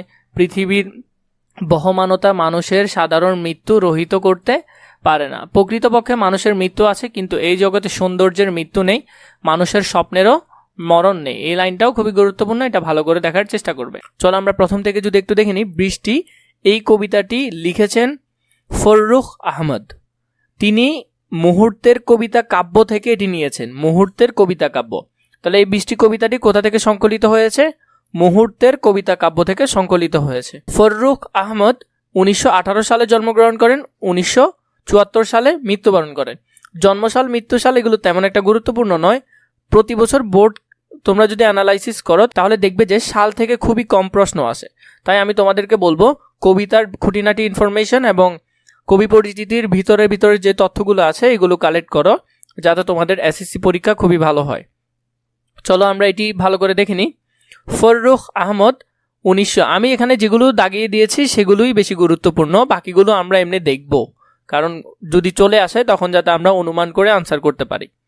1918 সালে 10 জুন মাগুরা জেলার মাঝআইল গ্রামে জন্মগ্রহণ করেন। তার পিতা খান সাবের সৈয়দ হাতেম আলী। ফররুখ আহমদ কলকাতার রিপন কলেজ থেকে আইএ পাস করেন। কোন কলেজ থেকে? রিপন কলেজ থেকে আইএ পাস করেন এবং কলকাতার স্কটিশ চার্চ কলেজে দর্শনে অনার্স করেন। কোন বিষয়ের উপর? দর্শন বিষয়ের উপর। ও ইংরেজিতে অনার্সের ছাত্র ছিলেন, কিন্তু পরীক্ষা না দিয়ে কর্মজীবনে প্রবেশ করেন, মানে কাজ করতে শুরু করে দেন পরীক্ষা কমপ্লিট বা গ্র্যাজুয়েশনটা কমপ্লিট না করে। কর্মজীবনে তিনি নানা পদে নিয়োজিত হন। 1947 থেকে 1972 সাল পর্যন্ত তিনি ঢাকা বেতার স্টাফ রাইটার পদে নিয়োজিত ছিলেন, মানে লেখক ছিলেন। এই লাইনটি গুরুত্বপূর্ণ, এখানের মধ্যে এই লাইনটি আসার সম্ভাবনা খুবই বেশি। ইসলামিক আদর্শ ও ঐতিহ্য তাকে কাব্য সৃষ্টিতে প্রেরণা জুড়িয়েছেন। তাহলে তার কাব্য সৃষ্টির প্রেরণা জুড়িয়েছেন কোন দুই বিষয়টি? একটি হলো ইসলামী আদর্শ আর একটি হলো ঐতিহ্য, মানে দেশীয় ঐতিহ্যগুলো। এই দুইটি বিষয় তোমরা কিন্তু মনে রাখবে, পরীক্ষা যদি এখান থেকে প্রশ্ন আসে এই দুই লাইন থেকে আসার সম্ভাবনা বেশি। তার উল্লেখযোগ্য গ্রন্থের মধ্যে 7 সাগরের মাঝি, এটি গুরুত্বপূর্ণ। এরপরে এখানে মুহূর্তের কবিতা, এই দুইটি বেশি গুরুত্বপূর্ণ, বাকিগুলো আমরা একটু দেখে নিই। সিরাজম মুনিরা, নৌফেল ও হাতেম, মুহূর্তের কবিতা, পাখির বাসা, হাতেম তাই, নতুন লেখা, হরফের ছড়া, ছড়ার আসর ইত্যাদি। সাহিত্য অবদানের জন্য তিনি বাংলা একাডেমি পুরস্কার, আদমজী পুরস্কার, 21 পদক, মরণোত্তর অনেক পুরস্কারে তিনি ভূষিত হন। 1974 সালে 19 অক্টোবর তিনি পরলোকগমন করেন। এরপরে দেখো, এখান থেকে তো আমরা জানতে পারলাম যে এই দুইটি লাইন বেশি গুরুত্বপূর্ণ। এছাড়া আমরা এখন কবিতা দেখব, কবিতাটি আমরা একটু বোঝার চেষ্টা করব। এরপরে পাঠ পরিচিতি যেটি আছে সেটিতেও কিছু গুরুত্বপূর্ণ বিষয় আছে, তাও আমরা দেখার চেষ্টা করব। চলো আমরা কবিতায় যাই। প্রথমে দেখো, এই কবিতাটি 14 চরণ বিশিষ্ট। এই কবিতাটি কিন্তু ধীর গতির, মানে তুমি এটি খুব তাড়াতাড়ি পড়তে পারবে না, তোমাকে ভেঙে ভেঙে আস্তে আস্তে পড়তে হবে, তখন এই কবিতাটি তোমার কাছে সুন্দর লাগবে। এই কবিতার প্রথম লাইন হলো, বৃষ্টি এলো, বহু প্রতীক্ষিত বৃষ্টি, পদ্মা মেঘনার দুপাশে আবাদি গ্রামে বৃষ্টি এলো পূবের হাওয়ায়। দেখো আগে আমি যদি তোমাদেরকে কবিতার ভাবটা একটু বলে দিই, ধরো আমাদের যে বর্ষা ঋতুর আগে অনেকগুলো ঋতু চলে যায় না, সেই ঋতুতে কিন্তু তেমন একটা বৃষ্টি হয় না। তো তার ফলে কি হয়, রোড ঘাট গাছপালায় দেখবে ধুলো বালু জমে যায়, এরপরে দেখবে মাটিতে ফাটল ধরে, নদীগুলো প্রায় শুকিয়ে আসে।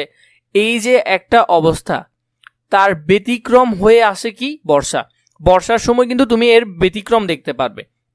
তো প্রকৃতি যে আগে একরকম ছিল, হুট করে বর্ষার ফলে যে অন্যরকম হয়ে গেল, এই যে বর্ষার প্রতীক্ষিত মানে কি অপেক্ষা করা, এই যে বর্ষার জন্য অপেক্ষা করা, এই বিষয়গুলো নিয়ে কবি এখানে লিখেছেন। এরপর দেখো এই কবিতায় আরেকটি বিষয় এবং গুরুত্বপূর্ণ বিষয় ফুটে উঠেছে, সেটি হলো এই যে কবিতাটি আছে এখানে যে বৃষ্টি শুধু ঋতুর পালাবদল, শুধু এই বিষয়টা নয়, এর সাথে সাথে যে এই বর্ষার সাথে মানুষের জীবন বা গ্রামীণ মানুষ শহরের মানুষের জীবন যেভাবে জড়িত আছে, এই যে জড়িত থাকার বিষয়টি এবং মানুষের জীবনের যেভাবে ভাব পরিবর্তন হয়, তুমি দেখবে গ্রীষ্মকালে মানুষের ভাব একরকম থাকলে তা বর্ষাকালে খুব অন্যরকম হয়ে যায়। এই যে ভাবের পরিবর্তন, তা কিন্তু আমরা এই কবিতায় দেখতে পাবো। প্রথমে বলা হলো কি, বৃষ্টি এলো, বহু প্রতীক্ষিত বৃষ্টি। বহু প্রতীক্ষিত মানে অনেক অপেক্ষা করার পর যে বৃষ্টি আসলো। অনেক অপেক্ষা কি, যে আমাদের গ্রীষ্মকাল এরপরে বসন্তকাল, এই যে ঋতুগুলো চলে গেল, ঋতুর পর আস্তে আস্তে বর্ষা ঋতু এলো। বহু প্রতীক্ষিত বৃষ্টি মানে রোড ঘাট নদী নালা শুকিয়ে গেছে, শুকিয়ে যাওয়ার পর এই যে একটা বৃষ্টির জন্য অপেক্ষা করা, এই ভাবটাই এখানে বোঝানো হয়েছে। পদ্মা মেঘনার দুপাশে আবাদি গ্রাম, বৃষ্টি এলো পূবের হাওয়ায়। এখানে একটি দিকের কথা উল্লেখ আছে, সেটি হলো পূব দিক মানে পূর্ব দিক। দুপাশ মানে কি, পদ্মা মেঘনা, নদীর কথা উল্লেখ আছে কয়টি, এখানে দুইটি নদীর কথা উল্লেখ আছে, একটা হলো পদ্মা নদী, একটা হলো মেঘনা নদী। এই যে দুই পাশে নদীতে, নদীর আশেপাশে যে আবাদি গ্রামগুলো আছে মানে কি চাষাবাদ করো এরকম গ্রাম আছে, সেখানে পূবের হাওয়া ধরে বৃষ্টি আসলো। বিদগ্ধ আকাশ মানে কি খুব সুন্দর বা স্পষ্ট, মানে কোনো ধরনের দাগ নেই এরকম আকাশ। মাঠ ডেকে গেল কাজল ছায়ায়, কাজল ছায়া মানে একবারে ঘন কালো ছায়ায় মাঠ ঢেকে গেল। কেন ঢেকে গেল, কারণ আমরা জানি বর্ষার সময় যখন মেঘ আসে তখন আকাশের রংটা খুবই ঘন কালো হয়ে যায়। এরপরে দেখো কবি কি বলেছেন, বিদ্যুৎ রূপসী পরি মেঘে মেঘে হয়েছে সওয়ার। এখানে এই যে বিদ্যুৎ রূপসী মানে এই যে বর্ষার সময় যে বিদ্যুৎ চমকায়, এই চমকানোটাকে রূপসী পরি মানে সুন্দর মেয়ে বা সুন্দর পরীর সাথে কবি তুলনা করছেন। মেঘে মেঘে হয়েছে সওয়ার মানে আরোহী, মানে এই যে সুন্দর পরীর মতো বিদ্যুৎ চমকানোটা মেঘে মেঘে আরোহী হয়ে উঠছে। দিক দিগন্তের পথে অপূরব আভা দেখে তার। এখানে দেখো দিক দিগন্ত মানে কি একেবারে শেষের দিকে বা মাঠের শেষ প্রান্তে, পথে অপূরব মানে অপূর্ব সুন্দর, আভা মানে কি ছায়া দেখে তার, মানে এখানে বোঝাচ্ছে বর্ষামুখর সময় যে আমরা আভাগুলো দেখতে পাই মানে ছায়াগুলো দেখতে পাই, সেটা দেখে বর্ষণ মুখর মানে কি, এখানে কিন্তু একটা ঋতু বলেছে, সেটা হলো বর্ষা ঋতু। বর্ষণ মুখর যে দিন, বর্ষণ মুখর মানে কি মেঘ আসবে এমন দিন। অরণ্যের কেয়া, অরণ্য মানে কি বন, অরণ্য মানে কি বন, আর কেয়া মানে হলো ফুল। শিহরায় মানে কি শিহরে ওঠা, কেঁপে ওঠা। এই যে বর্ষণ মুখর দিন আছে বা বর্ষা হবে বাদলা হবে এমন সময় বন মানে বনের মধ্যে কেয়া, অরণ্যের কেয়া মানে কি বনের মধ্যে যে কেয়া ফুল আছে সেগুলো এই যে বর্ষণ মুখর আবাগে দেখে কি হচ্ছে, শিওরে উঠছে মানে কেঁপে উঠছে। রৌদ্রদগ্ধ ধান ক্ষেত আজ তার স্পর্শ পেতে চায়। এটা কেন বলেছে, এটা বলার একটাই কারণ যে এই যে রৌদ্রদগ্ধ মানে কি এই যে বর্ষার আগে কি গ্রীষ্মকাল চলে যায় না, এই গ্রীষ্মকালের কারণে ধান ক্ষেতগুলো ফেটে গেছে মানে পানির অভাবে, বৃষ্টির অভাবে। তাই বলছে আজ তার স্পর্শ পেতে চায়। কার স্পর্শ? বর্ষার স্পর্শ পেতে চায়। নদীর ফাটলে বন্যা আনে পূর্ণ প্রাণের জোয়ার। এই যে নদীর ফাটল মানে কি, এর আগে গ্রীষ্মকাল ছিল, গ্রীষ্মকালে নদী নালা সবকিছু পানির অভাবে ফেটে গেছে। এই যে ফাটাগুলো বা নিজেকে পূরণ করার যে বিষয়টা, তাই কি পেতে চায়? পূর্ণতা পেতে চায় পানির জোয়ারে মানে বর্ষার জোয়ারে পূর্ণতা পেতে চায়। রুগন বৃদ্ধ ভিখারির রগ ওঠা হাতের মতন, রুক্ষ মাঠ আসমান শোনে সেই বর্ষণের সুর। এখানে দেখো রুগ্ন বৃদ্ধ মানে কি একজন রোগা বৃদ্ধ, ভিখারি ভিক্ষুকের রগ ওঠা হাতের মতন। আমরা জানি এই যে বুড়া মানুষ যারা আছে, বৃদ্ধ মানুষ যারা আছে মানে আমাদের গুরুজন, দেখবে যে যারা একটু বেশি বৃদ্ধ ওদের হাতের রগগুলো স্পষ্টভাবে দেখা যায়। এই ধরনের অবস্থা হয়ে গেছে কিসের? মাঠের। কারণ বৃষ্টি বা বর্ষার অভাবে, পানির অভাবে মাঠগুলো কেমন যেন ফেটে ফেটে রগটা হাতের মতন হয়ে গেছেন। এখানে যে এ লাইনটি, এটি কিন্তু উপমা হিসেবে ব্যবহার হয়েছে। কি হিসেবে? উপমা হিসেবে, মনে রাখবে। আসমান শোনে সেই বর্ষণের সুর, মানে বর্ষা আসছে যে তখন আসমানে যে ডাকগুলো দেয় সেটার শব্দ শোনে। এর পরের লাইনটি দেখো, তৃষিত বনের সাথে জেগে ওঠে তৃষ্ণার্ত মন। এখানে দেখো, তৃষিত মানে কি? তৃষ্ণায় কাতর, মানে বা পানির অভাব এমন। বনের সাথে মানে তৃষ্ণার্ত বন, মানে বোঝাচ্ছে কি? এই যে পানির অভাবে গ্রীষ্মকাল চলে গেল, পানির যে অভাব, আশেপাশে যে পানি নেই বা বর্ষার যে অপেক্ষা করছে, এই এমন তৃষ্ণাত্মক মন, বর্ষা কখন আসবে, বর্ষা কখন আসবে, এই যে ভাবটা, সাথে জেগে ওঠে তৃষ্ণার্ত মন, মানে পিপাসা কাতর মন। এখন এখানে বনের সাথে আবার মানুষেরও সম্পর্ক রয়েছে। দেখো, তৃষিত বনের সাথে, তৃষ্ণাত্মক বন, যে বনে পানির অভাব বা ধানের জমিগুলো ফেটে গেছে, এই ধরনের বন পানির অভাবে কেমন যেন হয়ে গেছে, এটার সাথে মানুষও অস্থির হয়ে ওঠে, মানুষের মনটাও তৃষ্ণার্ত হয়ে ওঠে। কেন? কারণ পানির অভাব, সব দিকেই পানির জন্য হাহাকার, এই ধরনের একটা বিষয়। এখানে দেখো, আমরা এতটুকু পর্যন্ত পড়লাম। এরপর 3 লাইন আমরা মিলিয়ে পড়ার চেষ্টা করব। পাড়ি দিয়ে যেতে চায় বহুপথ প্রান্তর বন্ধুর। এখানে দেখো, পাড়ি দিয়ে যেতে চায় মানে বৃষ্টির পানি পাড়ি দিয়ে যেতে চায়, অথবা কোনো মানুষ দূরে সরে যেতে চায়। দুটি বিষয় এখানে। প্রান্তর মানে অনেক দূরে বা সমতল স্থানে, বন্ধুর মানে সমতল স্থান বা উঁচু জায়গা এমন, যেখানে বিস্মৃত দিন পড়ে আছে নিঃসঙ্গ নির্জন, মানে একা যে ভাবটা সেটা বোঝাচ্ছে। সেখানে বর্ষার মেঘ জেগে আজ বিষণ্ণ মেধুর, মেধুর মানে কোমল। এখন দেখো, এই বিষয়টি যদি আমরা বুঝতে চাই, এই যে বর্ষার বিষয়টা, এটা কিন্তু সবার কাছে সমানভাবে ভালো লাগে না। যেমনভাবে কিছু মানুষ আছে যাদের বর্ষা এলে ভাজা জিনিস খেতে ইচ্ছে হয়, ইলিশ মাছ ভাজা বা যে কোনো কিছু ভাজা পোড়া খেতে ইচ্ছে হয়, খিচুড়ি খেতে ইচ্ছে হয়। তার বিপরীতে কিছু মানুষ আছে যাদের এই বর্ষার সময় অনেক দূরে সরে যেতে ইচ্ছা করে, এবং সাথে ওরা কোনো নির্জন জায়গায় গিয়ে বসে থাকতে চায়। কারণ হয়তো এই বর্ষার সময় ওদের অনেক কিছু চলে যেতে পারে বা অনেক কিছু হারিয়ে যায়, এই জন্য ব্যাপারটা এমন হয়। আবার আরেকটি বলেছে, সেখানে বর্ষার মেঘ জেগে আজ বিষণ্ণ মেধুর। বিষণ্ণ মেধুর মানে কি? কোমল স্নিগ্ধ ভাব, এই যে সুন্দর একটা ভাব বর্ষার, সেটা এখানে তিনি বুঝিয়েছেন। তাহলে আশা করছি এই 3 লাইনের তোমরা ব্যাখ্যা বুঝতে পেরেছো। এখানে বলেছে যে কিছু মানুষ এমন আছে যাদের বর্ষার সময় অনেক বেশি ভালো লাগে, আবার কিছু মানুষ এমন আছে যাদের সময় তাদের মনটা বিষণ্ণ হয়ে যায়, মানে কি খারাপ হয়ে যায়, ওদের ভালো লাগে না এই বর্ষা, এটি এখানে বুঝিয়েছে। শব্দটিকার মধ্যে এই শব্দটিকাগুলো তোমরা একবার দেখে নিবে। এখানে অল্প কয়েকটি শব্দ অর্থ আছে, তাই আমি আর তোমাদেরকে বলে দিচ্ছি না, সবগুলোই তোমরা একটু ভালো করে দেখে নিও। কিন্তু পাঠ পরিচিতি কিছু দেখার বিষয় আছে। পাঠ পরিচিতি, বৃষ্টি কবিতাটি ফররুখ আহমেদের মুহূর্তের কবিতা কাব্য থেকে সংকলিত হয়েছে। কোথা থেকে? এটি বেশি গুরুত্বপূর্ণ, ভালো করে মুখস্থ করে ফেলবে। কৃষি প্রধান বাংলাদেশ, বহু প্রতীক্ষিত বৃষ্টি নিয়ে কবিতাটি লিখিত। কৃষি প্রধান দেশের মধ্যে কি হয়, মানে কৃষি যারা কাজ করে তাদের নিশ্চয় বৃষ্টির জন্য অপেক্ষা করে থাকতে হয়, তাহলে বহু প্রতীক্ষিত বৃষ্টিটা এখানে বোঝাচ্ছে। প্রকৃতিতে বর্ষা আসে প্রাণ স্পন্দন নিয়ে। প্রাণ স্পন্দন মানে কি? মনকে জুড়িয়ে ফেলে বা এমন ভালো লাগা। আর বৃষ্টি বর্ষার প্রাণ, মানে বৃষ্টিটাই হলো বর্ষার ঋতুর প্রাণই হলো বৃষ্টি। এ সময় নদীর দুধারে প্লাবন দেখা যায়, ফলে পলিমাটির গৌরবে ফসল ভালো হয়। বৃষ্টির সময় আকাশে সর্বত্র মেঘের খেলা দেখা যায়, বর্ষার ফুল ফুটে সর্বত্র মোহিত হয়, রুক্ষ মাটি বৃষ্টিতে প্রাণ জুড়ায়, বৃষ্টির দিনে সংবেদনশীল মানুষও রসক্তি হয়ে ওঠে। মানে এই যে মানুষের মনে অন্যরকম একটা ভাব জাগে, সেটা এখানে বোঝাচ্ছে। তার মনে পড়ে সুখময় অতীত পুরনো স্মৃতি, আর সে ভালো লাগার আলপনা আঁকে মনে মনে। এই বৃষ্টি কখনো বিষণ্ণ করে মন, মানে কি এই যে বৃষ্টিটা আছে এটা শুধু যে মানুষকে আনন্দ দেয় বিষয়টা এমন না, মাঝে মধ্যে মানুষকে বিষণ্ণ মানে কি মনটা খারাপ করে দেয় মানুষের। একাকী জীবনে বাড়ায় বিরহ, মানে এই যে মানুষের একাকিত্ব জীবনটাকে তখন বিরহ মানে আরো বেশি কষ্টদায়ক করে তোলে। সুতরাং বৃষ্টি শুধু প্রাকৃতিক ঘটনা বা প্রাকৃতিক পালাবদলের নিয়ামক নয়, মানে এটা যে শুধু ঋতুর পালাবদল হয় বিষয়টা এমন নয়, এর সঙ্গে কিছু বিষয় জড়িত আছে। এর সঙ্গে ব্যক্তির জীবনও কতটা সম্পৃক্ত তার ওই কাব্যরূপটি কবিতায় ফুটে উঠেছে। এই লাইনটি বেশি গুরুত্বপূর্ণ, এটি দিয়েই তোমরা সৃজনশীলে ব্যাখ্যা করবে। প্রথমে দেখে নাও, আমি কোনো আগন্তুক নই। এখানে আগন্তুক মানে কি? অনাগত বা অন্য দেশ থেকে আসা কোনো ব্যক্তি নয়, এমন বোঝাচ্ছে আহসান হাবিব, যার জন্মসাল 1917 এবং মৃত্যুসাল হলো 1985।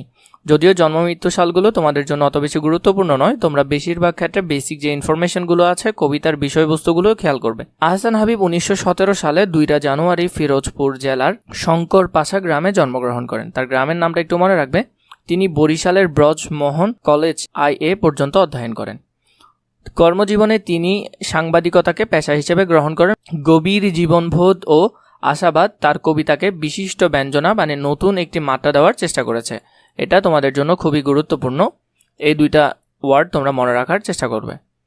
তার কবিতার স্নিগ্ধতা পাঠক চিত্তে এক মধুর আবেশ সৃষ্টি করে। তিনি সামাজিক বৈষম্যের বিরুদ্ধে, এটা গুরুত্বপূর্ণ, একটু দেখে রাখবে, আর্তমানবতার পক্ষে বক্তব্য রেখেছেন। তার প্রথম কাব্য ছিল রাত্রি শেষ, খুবই বেশি গুরুত্বপূর্ণ বলা যায়। এছাড়া ছায়া হরিণ, সারা দুপুর, আশায় বসতি তার উল্লেখযোগ্য কাব্য। ছোটদের জন্য তার কবিতার বই জ্যোৎস্না রাতের গল্প, ছুটির দিন দুপুরে। এরপরে হলো রানী খালের সাঁকো তার কিশোর পাঠ্য উপন্যাস, এটা খুবই গুরুত্বপূর্ণ, একটু দেখে রাখবে। তার কিশোর পাঠ্য উপন্যাস হলো রানী খালের সাঁকো। আহসান হাবিব তার সাহিত্যকর্মের জন্য বাংলা একাডেমি পুরস্কার ও 21 পদকে পুরস্কারে ভূষিত হন।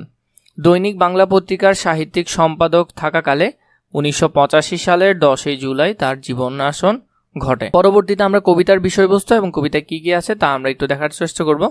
জন্মভূমি নিয়ে এখানে তিনি এই পুরো বিষয়টাকে লিখেছেন। সাক্ষী, এই লেখাটা 8 বার এসেছে। ডুমুর নামের একটা ফল ছিল সেটা নিয়ে, এবং নিশিন্দার একটি গাছ ছিল, যা খুবই গুরুত্বপূর্ণ। এর আগে আমি তোমাদেরকে আরেকটা কথা বলে নিই, তোমাদের SSC রিলেটেড সবগুলো বই আমাদের কাছে গোছালো আকারে দাগানো আকারে আছে, যেখান থেকে ইনশাআল্লাহ 100% প্রশ্ন কমন পড়বে।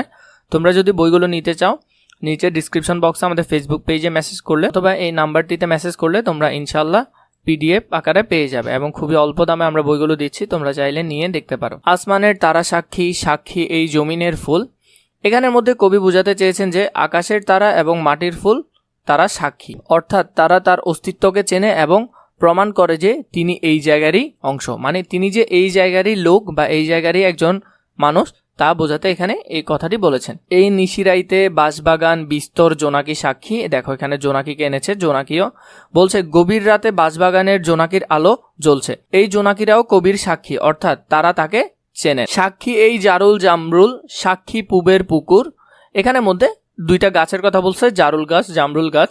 জারুল ও জামরুল গাছ এবং পূর্ব দিকের পুকুর কবির সাক্ষী, তারা কবির অস্তিত্বকে স্বীকার করেন। তাহলে এখান থেকে আমরা আরো 2টা সাক্ষী পেলাম, এখানে 2টা, আবার এখানে একটা পূবের দিকের যে পুকুর আছে, ওই পূবের পুকুর মানে পূর্ব দিকের পুকুরের তার ঝাঁকড়া ডুমুরের ডালে স্থির দৃষ্টি, মাছরাঙ্গা আমাকে চেনে। এখানে বলছে ডুমুর গাছের ডালে বসে থাকা মাছরাঙ্গা পাখিও কবিকে চেনেন, অর্থাৎ এখানের মধ্যে যতগুলো উপাদান বলেছে সবগুলোই কবির সঙ্গে পরিচিত। মাছরাঙ্গাকেও এখানে এনেছেন, এটা গুরুত্বপূর্ণ, এগুলো একটু দেখবে। এই যে আন্ডারলাইন করা লাইনগুলো এগুলো খুবই বেশি গুরুত্বপূর্ণ, এবং আমি যে বইয়ের কথা বলেছি সেটাতে আরও বিস্তারিত ধারণা আছে, তোমরা চাইলে বইগুলো নিতে পারো। আমি কোনো অভ্যাগত নই, মানে আমি কোনো বাইরে থেকে আসিনি। খোদার কসম, তিনি আল্লাহর কসম খেয়ে বলছেন আমি ভিনদেশি পথিক নই, মানে আমি বিদেশি কোনো পথিক নই। আমি কোনো আগন্তুক নই, মানে আমি বাইরের কোনো কেউ নই। আমি কোনো আগন্তুক নই, আমি ছিলাম এখানে, আমি সাপনিক নিয়মে এখানে থাকি। আমি কোনো অভ্যাগত নই, খোদার কসম আমি ভিনদেশি পথিক নই। কবি এখানে বলছেন, কবি দৃঢ়ভাবে মানে খুবই শক্তভাবে বলছেন যে তিনি কোনো অতিথি বা ভিনদেশি পথিক নন, তিনি এই জায়গারই অংশ। এরপরে বলছেন আমি কোনো আগন্তুক নই, আমি কোনো আগন্তুক নই, আমি ছিলাম এখানে, আমি সাপনিক নিয়মে এখানেই থাকি। তিনি এখানে সবসময় থেকেছেন এবং স্বপ্নের মতো এখানেই থাকবেন। তিনি কোনো নতুন অতিথি নন এখানের, তিনি এখানকারই মানুষ। আর এখানে থাকার নাম সর্বত্রই থাকা, সারা দেশে থাকা।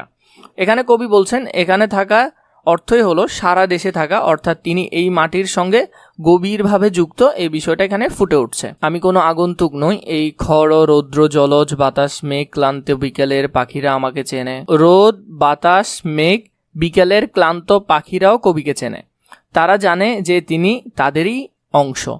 এরপরে বলছে দেখো, তারা জানে আমি কোনো অনাত্মীয় নই। এখানে তিনি বলছেন প্রকৃতির সব উপাদান জানে যে কবি তাদেরই আত্মীয়, তিনি তাদের থেকে আলাদা নন। এরপরে বলছে কার্তিকের ধানের মঞ্জুরি সাক্ষী। ধানের মঞ্জুরি মানে নতুন করে ধানের যে কুশি বের হয় সেগুলোকে বলছে। সাক্ষী তার চিরল পাতার টলমল শিশির, মানে আমরা জানি শীতের সময় যেগুলোর উপর শিশির জমে সেই বিষয়টাকে তিনি এখানে পাতার মধ্যে শিশির জমার বিষয়টাকে এখানে উপস্থাপন করেছেন। এরপরে এখানে দিয়ে তিনি বলছেন কার্তিক মাসের একটা মাসের কথা উল্লেখ করেছে, এটা কিন্তু খুবই গুরুত্বপূর্ণ, দেখবে এটা ভালো করে। কার্তিক মাসের ধানের শীষ এবং পাতার উপর টলমলে শিশির কবির সাক্ষী, তারা কবির অস্তিত্বকে স্বীকার করে। এরপরে কি বলছে দেখো, সাক্ষী জ্যোৎস্নার চাদরে ঢাকা নিশিন্দার ছায়া, এখানে একটা গাছের নাম আসছে, এটা এক ধরনের গাছ, নিশিন্দা গাছ। জ্যোৎস্নায় ঢাকা নিশিন্দা গাছের ছায়াও কবির সাক্ষী, তারা কবির অস্তিত্বকে চেনে। এর পরবর্তীতে যদি আমরা দেখি, অকাল বার্ধক্যের নত কদমালি, তার ক্লান্ত চোখের আধার আমি চিনি। এখানে কবি বোঝাতে চেয়েছেন কবি গ্রামের কদমালি বৃদ্ধকে চেনেন, মানে কদমালি নামে একজন বৃদ্ধ ছিলেন, কবি তাকে চেনেন, যার চোখে ক্লান্তি ও আধার দেখা যায়, তিনি তার দুঃখ কষ্ট বুঝতে পারেন। এরপরে বলছে আমি তার চিরচেনা স্বজন একজন, কবি বলছেন তিনি কদমালির চিরচেনা আত্মীয়, তিনি তার সঙ্গে গভীরভাবে যুক্ত। এরপরে বলছেন আমি জামিলার মার শূন্য খা খা রান্নাঘর শুকনো থালা সব চিনি, সে আমাকে চেনে। কবি জামিলার মার শূন্য রান্নাঘর এবং শুকনো থালা চেনেন। শূন্য রান্নাঘর এবং শুকনো থালা, এটা কিন্তু খুবই গুরুত্বপূর্ণ। এবং এখানে কে ছিলেন? জামিলার মার কথা বলছেন, এটা তোমরা ভালো করে দেখে রাখবে। তিনি তাদের অভাব ও অনাটন বুঝতে পারেন। এখানে কবি তাদের অভাব অনাটন, কাদের? জামিলার মারদের অভাব অনাটন বুঝতে পারেন। হাত রাখো বৈঠায় নাঙ্গলে, দেখো আমার হাতের স্পর্শ লেগে আছে কেমন গভীর। কবি বলছেন নাঙ্গলে হাত রাখলে দেখা যাবে যে তার হাতের স্পর্শ সেখানে গভীরভাবে লেগে আছে, অর্থাৎ তিনি মাটির সঙ্গে গভীরভাবে যুক্ত, নিজ ভূমির সাথে। দেখো মাটিতে আমার গন্ধ, আমার শরীরে লেগে আছে এই স্নিগ্ধ মাটির সুবাস। কবির শরীরে মাটির গন্ধ লেগে আছে, তিনি মাটির সঙ্গে একাত্ম হয়ে গেছেন। এরপরে বলছেন আমাকে বিশ্বাস করো আমি কোনো আগন্তুক নই। এখানে বলছেন যে কবির শেষবারের মতো বলছেন তিনি কোনো আগন্তুক নই, মানে তিনি কোনো বাইরে থেকে আসেননি, তিনি এই মাটিরই অংশ বা তিনি এই ভূমিরই একজন। দুপাশে ধানের ক্ষেত সরু পথ, সামনে ধু ধু নদীর কিনারা আমার অস্তিত্বে গাথা। ধানের ক্ষেত সরু পথ এবং নদীর কিনারা এই সবই কবির অস্তিত্বের সঙ্গে গাথা, তিনি এই প্রকৃতিরই অংশ। আমি এই উদাও নদীর মুগ্ধ এক অবোধ বালক। কবি নিজেকে নদীর মুগ্ধ এক বালক হিসেবে দেখান, তিনি এই নদীরই অংশ। এর পরবর্তীতে আমরা শব্দটিকা যদি পড়ি, শব্দটিকার মধ্যে যেসব বিষয়গুলো গুরুত্বপূর্ণ এবং মোটামুটি জানা প্রয়োজন সেগুলো আমরা একটু দেখব। সাক্ষী, এটা কোনো কিছু নিজ চোখে দেখা এমন কেউ, এই সাক্ষীটা একটু মনে রাখবে। নিশি রাত মানে গভীর রাত বা গ্রামীণ কথায় গভীর রাতকে বোঝায়। এরপরে হলো যে এখানে নিশিন্দা, গ্রামীণ এক ধরনের গাছ নিশিন্দা, এটা একটু মনে রাখবে। জামিলার মার, এই লাইনগুলোর এখানে ছোট ছোট ব্যাখ্যা আছে, এগুলো তোমরা একটু জেনে নিবে, যদিও আমি তোমাদেরকে বলেছি। তারপর দুপাশে ধানের ক্ষেত, এখানে সুন্দর করে এগুলোর ব্যাখ্যা আছে, এগুলো একটু জেনে নিবে। পাঠ পরিচিতির মধ্যে জন্মভূমির সঙ্গে মানুষের আজীবনের সম্পর্ক, এই সব কিছুই তার মনে হয় কত চেনা কত জানা।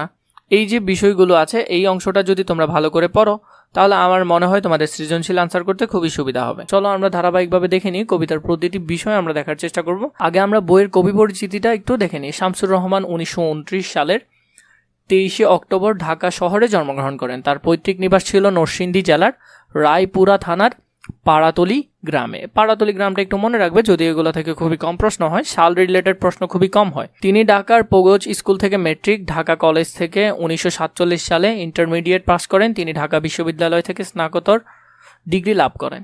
তার পেশা ছিল সাংবাদিকতা। তিনি একনিষ্ঠভাবে কাব্য সাধনা নিয়োজিত ছিলেন। বিশেষ করে মধ্যবিত্ত নগর জীবনের প্রত্যাশা, হতাশা, বিচ্ছিন্নতা, বৈরাগ্য, সংগ্রাম তার কবিতার সার্থকভাবে বিধৃত হয়। শামসুর রহমানের মূল লেখার যে বিষয় সেটাই হলো নগরিক জীবন, মানে তিনি শহর জীবন নিয়ে লিখতে পছন্দ করেন। তার জন্মসাল 1929, মৃত্যু 2006, এটা একটু মনে রাখবে। আর তার জন্য সবচেয়ে বেশি গুরুত্বপূর্ণ হলো যে এই লাইনটা, যেগুলো আসে সেগুলো আমি তোমাদেরকে স্টার্ট দিয়ে রাখার চেষ্টা করি। তার প্রধান কাব্যের মধ্যে প্রথম গান দ্বিতীয় মৃত্যুর আগে, এটা খুব বেশি বেশি বেশি গুরুত্বপূর্ণ, ভালো করে মুখস্থ করবে। এটা তার প্রধান কাব্য, এর মধ্যে এটা তার কাব্যের মধ্যে একটি। রৌদ্র কাটিতে, এরপরে বিধ্বস্ত নীলিমা, এটাও খুবই গুরুত্বপূর্ণ, বিধ্বস্ত নীলিমা। নিরালোক দিব্যরথ, এরপর হলো বন্দি শিবির, তার অনেক গুরুত্বপূর্ণ একটা লেখা। বন্দি শিবির থেকে বাংলাদেশ স্বপ্ন দেখো, এটাও তার লেখা। এরপর হলো বুক তার বাংলাদেশের হৃদয় ইত্যাদি। এছাড়া তার কিছু অনুবাদ কবিতা ও শিশুতোষ কবিতা রয়েছে। শামসুর রহমান তার অনন্য সাধনায় কবি কীর্তির জন্য বাংলা একাডেমি পুরস্কার, 21 পদক সহ অসংখ্য পুরস্কার ও সম্মাননায় ভূষিত হন। তিনি 17ই আগস্ট 2006 সালে মৃত্যুবরণ করেন। চলো আমরা কবিতাটা ধারাবাহিকভাবে পড়বো। এখানে আমাদের মাথায় রাখতে হবে জলপাই রঙের ট্যাঙ্ক, সকিনা বিবি। এরপর হলো যে এটা তার শ্রেষ্ঠ কবিতা থেকে নেওয়া হয়েছে। এছাড়া এই যে তোমাকে পাওয়ার জন্য হে স্বাধীনতা, এটা নেওয়া হয়েছে তার শ্রেষ্ঠ কবিতা, এবং এই শ্রেষ্ঠ কবিতাটা তার বন্দি শিবির লেখার থেকে নেওয়া হয়েছে। কবিতার প্রতিটা লাইন আমরা বোঝার চেষ্টা করব, এবং তোমাদেরকে আরেকটা কথা বলে রাখছি যেটা তোমার জন্য খুবই বেশি গুরুত্বপূর্ণ। তোমাদের এসএসসি রিলেটেড সবগুলো বই আমাদের কাছে দাগানো আকারে আছে, এবং সেখান থেকে শতভাগ ইনশাল্লাহ কমন পড়বে। তোমরা যদি বইগুলো নিতে চাও, নিচে ডিসক্রিপশন বক্সে আমাদের ফেসবুক পেজে মেসেজ করলে হবে, আমরা তোমাদেরকে বইগুলো খুবই অল্প দামে বইগুলো দিয়ে দিব। অনেকেই নিয়েছে, তোমরাও চাইলে নিয়ে দেখতে পারো, তোমরা সেগুলো পড়তে পারো, সেখান থেকে ইনশাআল্লাহ শতভাগ তোমাদের কমন পড়বে। তোমাকে পাওয়ার জন্য হে স্বাধীনতা, তোমাকে পাওয়ার জন্য আর কতবার ভাসতে হবে রক্ত গঙ্গায়। এখানের মধ্যে কবি এই যে স্বাধীনতা, আমাদের 1971 সালে স্বাধীনতা এলো, এই স্বাধীনতা আসতে হলে স্বাধীনতাকে তিনি প্রশ্ন করছেন যে তোমাকে যদি পেতে হয় তাহলে আমাদেরকে আর কতবার রক্ত গঙ্গায় মানে রক্তের নদী পার হতে হবে, আমাদের কতবার আর জীবন দিতে হবে আমাদের মানুষদেরকে তোমাকে পেতে হলে, আর কতবার দেখতে হবে খান্ডব দাহন। এখানে কবি বলছেন খান্ডব দাহন মহাভারতের একটি ঘটনা, যেখানে অরণ্য জ্বালিয়ে পুড়িয়ে ফেলা হয়েছিল। এখানে এটি পাকিস্তানি হানাদার বাহিনীর গণহত্যা ও ধ্বংসযজ্ঞের প্রতীক হিসেবে এখানে খান্ডব দাহন শব্দটিকে উল্লেখ করেছেন। কবি বলেছেন স্বাধীনতা পেতে গিয়ে আর কতবার এমন ভয়ানক ধ্বংসযজ্ঞ আমাদের দেখতে হবে। তুমি আসবে বলে হে স্বাধীনতা, সাকিনা বিবির কপাল ভাঙল, শীতির সিঁদুর মুছে গেল হরিদাসীর। এখানের মধ্যে বলছেন মুক্তিযুদ্ধে সাকিনা বিবি ও হরিদাসী স্বামীরা কি হলো, মারা গেল বা শহীদ হলেন। তারা মারা যাওয়ার কারণে সকিনা বিবির কপাল ভাঙল, মানে তার স্বামী মারা গেল। শীতির সিঁদুর মুছে গেল, শীতের সিঁদুর মুছে গেল হরিদাসী, হরিদাসী নামের একজন স্বজন হারানো, মানে তার স্বামীকে হারিয়ে ফেলেছে, তিনি শহীদ হয়েছেন। সকিনা বিবির কপাল ভাঙল মানে তার স্বামীর মৃত্যুর শোক তিনি ভেঙে পড়েছেন। হরিদাসীর শীতির সিঁদুর মুছে গেল মানে তিনি বিধবা হয়েছেন, কারণ সনাতন ধর্ম মতে স্বামীর মৃত্যুর পর নারীরা শীতির মুছে ফেলে। এরপরও বলল তুমি আসবে বলে হে স্বাধীনতা, শহরের বুকে জলপাই রঙের ট্যাং, দানবের মতো চিৎকার করতে করতে তুমি আসবে বলে হেই স্বাধীনতা, তুমি আসবে বলে হেই স্বাধীনতা, শহরের বুকে জলপাই রঙের ট্যাং এলো দানবের মতো চিৎকার করতে করতে। এখানে বোঝাচ্ছে পাকিস্তানি বাহিনীদের ট্যাঙ্ক শহরে প্রবেশ করলো, যা দানবের মতো ভয়ানক শব্দ করে চলছে। এখানে ট্যাঙ্কের মাধ্যমে যুদ্ধের ভয়ানকতা ও আতঙ্ককে বোঝানো হয়েছে। এর পরবর্তীতে তুমি আসবে বলে হে স্বাধীনতা, ছাত্রাবাস বস্তি উজাড় হলো, রিকয়েললেস রাইফেলের আর মেশিন গানের খই ফোটানোর যত্রতত্র। এখানে বোঝাচ্ছে পাকিস্তানি বাহিনীর ছাত্রাবাস বস্তিতে হামলা চালিয়েছে, সেগুলো ধ্বংস করে আর নির্বিচারে গুলি চালালো, যার ফলে সব জায়গায় মৃত্যু ও ধ্বংস ছড়িয়ে পড়লো। এর পরবর্তীতে বলছে তুমি আসবে বলে ছাই হলো গ্রামের পর গ্রাম। এখানে বলছে স্বাধীনতা আসবে বলে পাকিস্তানি বাহিনী গ্রামের পর গ্রাম পুড়িয়ে ছাই করে দিল। তুমি আসবে বলে বিধ্বস্ত পাড়ায় প্রভুর বাস্তবিটার ভগ্ন স্তূপে দাঁড়িয়ে একটানা আর্তনাদ করলো একটা কুকুর। যুদ্ধে ধ্বংস হওয়া বাড়ির ভগ্ন স্তূপে দাঁড়িয়ে একটি কুকুর আর্তনাদ মানে চিৎকার করছে। তুমি আসবে বলে হেই স্বাধীনতা, অবুঝ শিশু হামাগুড়ি দিল পিতামাতার লাশের ওপর। যুদ্ধে পিতামাতা মারা যাওয়ায় একটি শিশু তাদের লাশের ওপর হামাগুড়ি মানে গড়াগড়ি দিচ্ছে। তোমাকে পাওয়ার জন্য হেই স্বাধীনতা, তোমাকে পাওয়ার জন্য আর কতবার ভাসতে হবে রক্তগঙ্গায়, আর কতবার দেখতে হবে খান্ডব দাহন। এখানে কবি আবারও প্রশ্ন করছে স্বাধীনতা পেতে গিয়ে আর কতবার রক্ত ঝরবে, আর কতবার ধ্বংস হবে। কবি আবারও স্বাধীনতাকে প্রশ্ন করছেন। স্বাধীনতা তোমার জন্য থুবড়ে এক বুড়ো উদাস দাওয়ায় বসে আছে, তার চোখের নিচে অপরাহ্নের দুর্বল আলোর ঝিলিক, বাতাসে নড়ছে চুল। এক বৃদ্ধা স্বাধীনতার জন্য অপেক্ষা করছেন, তার চোখে স্বাধীনতার প্রত্যাশা ও বেদনা মিশে আছে। তিনি দুর্বল কিন্তু আশায় বুক বেঁধে আছেন। তার চুল বাতাসে নড়ছে, যা তার একাকিত্ব ও অপেক্ষার চিত্র তুলে ধরে। এরপরে স্বাধীনতা তোমার জন্য মোল্লাবাড়ির এক বিধবা দাঁড়িয়ে আছে, নরবরে খুঁটি ধরে দগ্ধ গায়ে। একজন বিধবা নারী তার পুড়ে যাওয়া ঘরের নরবরে খুঁটি ধরে দাঁড়িয়ে আছে, তার স্বামী যুদ্ধে মারা গেছেন এবং তার ঘরও ধ্বংস হয়েছে। এরপরে বলছেন স্বাধীনতা তোমার জন্য হাড্ডিসার এক অনাথ কিশোরী শূন্য থালা হাতে বসে আছে পথের ধারে। এখানে বলছেন একটি অনাথ কিশোরী যার শরীর হাড্ডিসার মানে হাড্ডি ছাড়া কিছুই নেই, সেই শূন্য থালা হাতে পথের ধারে বসে আছে, তার পরিবার যুদ্ধে মারা গেছে, সে এখন ক্ষুধার যন্ত্রণায় ভুগছে। তোমার জন্য সগির আলী শাহবাজপুরের জোয়ান কৃষক। তাহলে শাহবাজপুরের জোয়ান কৃষক কে ছিল? সগির আলী, এটা খুবই গুরুত্বপূর্ণ। কেষ্টদাস জেলেপাড়ার সবচেয়ে সাহসী লোকটা, কেষ্টদাস ছিল জেলেপাড়ার সবচেয়ে সাহসী লোক। মতলব মিয়া মেঘনা নদীর দক্ষ মাঝি। তাহলে এখানে অভিজাততা বোঝাতে এটা বোঝানো হয়েছে। মতলব মিয়া হলো কোন নদীর? মেঘনা নদীর দক্ষ মাঝি, যিনি গাজী গাজী বলে নৌকা চালায় উদ্যম ঝড়ে, মানে তিনি গাজী গাজী বলে চিৎকার দিয়ে নৌকা চালায়। রুস্তম শেখ ঢাকার রিক্সাওয়ালা, যার ফুসফুস এখন পোকার দখলে। মানে রুস্তম শেখ হলেন ঢাকার একজন রিক্সা চালাতেন তিনি, কিন্তু তার ফুসফুস এখন পোকার দখলে, মানে তাকে কি করেছেন? গুলি করে মেরেছেন, কিন্তু লাশ যে নিয়ে যাবে এমন মানুষও নাই। তার ফুসফুসটা পোকারা আস্তে আস্তে খেয়ে ফেলছেন, মানে তার লাশটা আস্তে আস্তে পচে যাচ্ছে। আর রাইফেল কাঁধে বনে জঙ্গলে ঘুরে বেড়ানো সেই তেজি তরুণ, যার পদভারে একটি নতুন পৃথিবী জন্ম হতে চলেছে।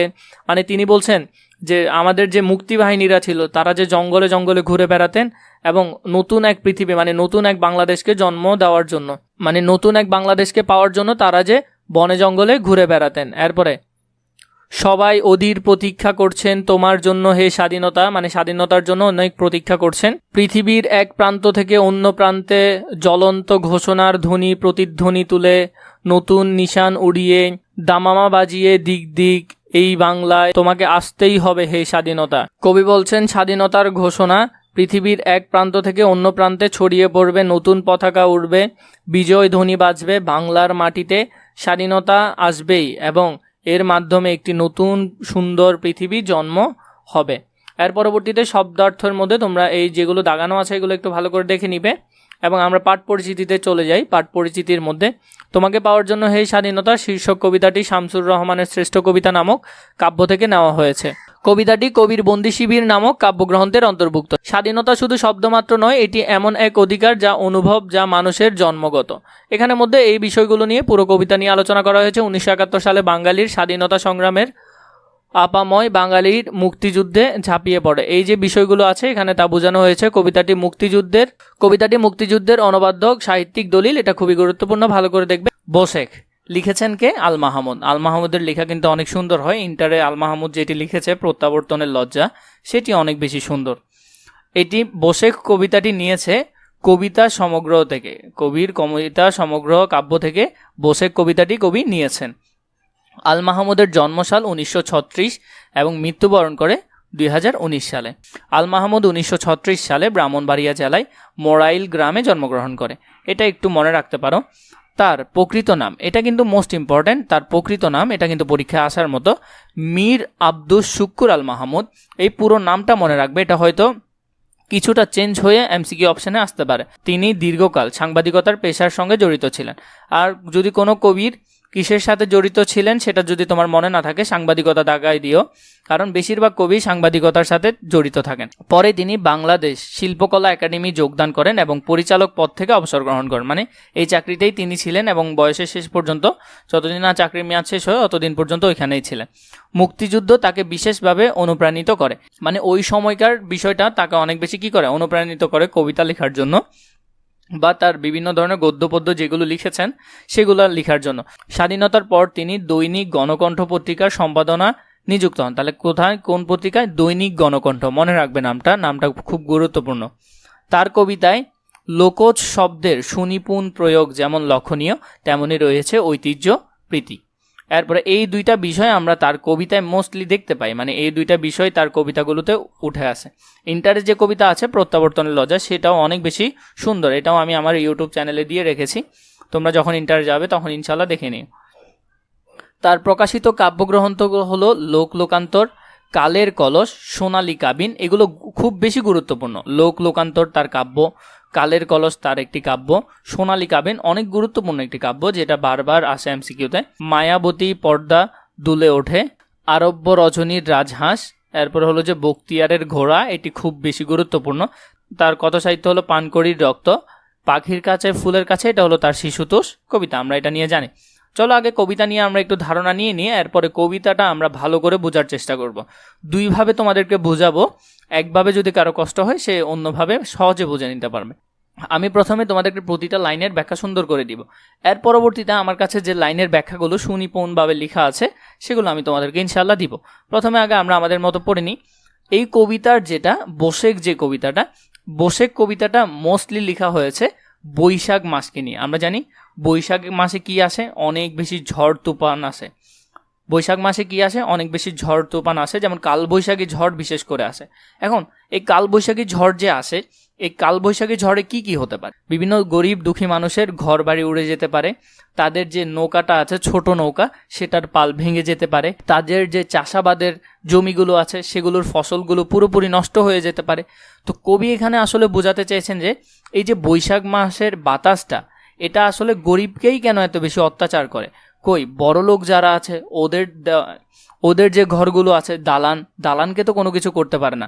যারা বিভিন্ন ধরনের উপকর্ম করে, বিভিন্নভাবে মানুষের টাকা মেরে খেয়ে দালান গড়েছে, কই ওদের দালানকে তো এই কালবৈশাখী ঝড় কিছু করতে পারে না। এজন্য এই বিষয়টার উপর ভিত্তি করে কবি এই কবিতাটি লিখেছেন। আমরা প্রতিটা কবিতার লাইন ধারাবাহিকভাবে ব্যাখ্যা করব। চলো আগে দেখেন এখান থেকে কিছু বৈশিষ্ট্য। যেমন এখানের মধ্যে প্রথম লাইন হলো যে বাতাসে বুনো হাঁসের ঝাঁক ভেঙে যায়।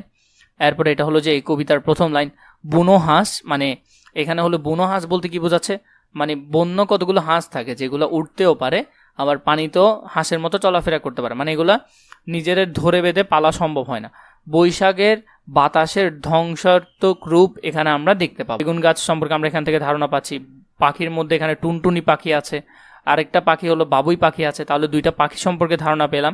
কলিদাসের একটা কাব্য আছে মেঘদূত, আমরা জানি কলিদাসের লেখা মেঘদূত কাব্য, সেটা আছে। সমাজের কিছু বৈষম্যমূলক আচরণ আসলে কবিতার বিপরীতে ফুটে উঠেছে, তা নিয়েও আমরা আলোচনা করব। এরপরে দেখো রাজা সুলাইমান, মানে আমাদের যারা মুসলিম আছে ওদের নবী সুলাইমান আলাইহিসসালাম, যিনি পুরো বিশ্ব শাসন করেছিলেন, এবং তার বাবাকে ছিল দাউদ আলাইহিসসালাম। তাহলে এই বিষয়গুলো নিয়ে আমরা খুঁটিনাটিভাবে কবিতা থেকে আলোচনা করব। চলো আমরা প্রথম থেকে শুরু করি। যে বাতাসে বুনো হাঁসের ঝাঁক ভেঙে যায়, মানে এমন বাতাস বা কালবৈশাখী, এখানে বাতাস বলতে আসলে কালবৈশাখী মাসের বাতাসটাকে বোঝাচ্ছে। বুনো হাঁসটা যখন উঠতে থাকে বা গাছে থাকে তখন এই বাতাসের কারণে ওদের ঝাঁকটা ভেঙে যায়। জেটের পাখা ধুমড়ে শেষে আছাড় মারে, মানে জেটের পাতা হলো যে জেট প্লেন আছে না, জেট প্লেনের পাখাও মানে এত আধুনিক হওয়া সত্ত্বেও এই কালবৈশাখী ঝড়ের সাথে পাল্লা দিয়ে পারে না, মানে আছাড় মারে এরকম। নদীর পানি শূন্যে তুলে দেয় ছড়িয়ে, নুয়ে দেয় টেলিগ্রাফের থামগুলোকে, মানে এখানে বোঝাচ্ছে এই যে কালবৈশাখী ঝড়টা এটা নদীর পানিগুলোকে কি করে বাতাসের মাধ্যমে বিভিন্ন দিকে ছড়িয়ে যায় এবং নুয়ে দেয় টেলিগ্রাফের থামগুলোকে। টেলিগ্রাফ বলতে তখনকার সময় টেলিগ্রাফ মানে বিভিন্ন ধরনের আবহাওয়ার জন্য এই টেলিগ্রাফটা লাগতো, এবং থাম বলতে বোঝাচ্ছে কি তোমরা কারেন্টের পিলার দেখো না, এই কারেন্টের পিলারগুলো। তো এই কালবৈশাখী ঝড় কি করে অনেকগুলো কারেন্টের পিলারকেও ফেলে দেয়, এই বিষয়টা এখানে বোঝাচ্ছে। তো বোঝাচ্ছে এখানে এই যে বৈশাখ মাসের ধ্বংসলীলা টাইপের একটা বিষয় এই 4 লাইনের মধ্যে এটা ফুটে উঠেছে। তার মানে বৈশাখ মাসের কি বৈশাখের বাতাসের একটা ধ্বংসাত্মক রূপ আমরা এখান থেকে দেখতে পাচ্ছি কবিতায়।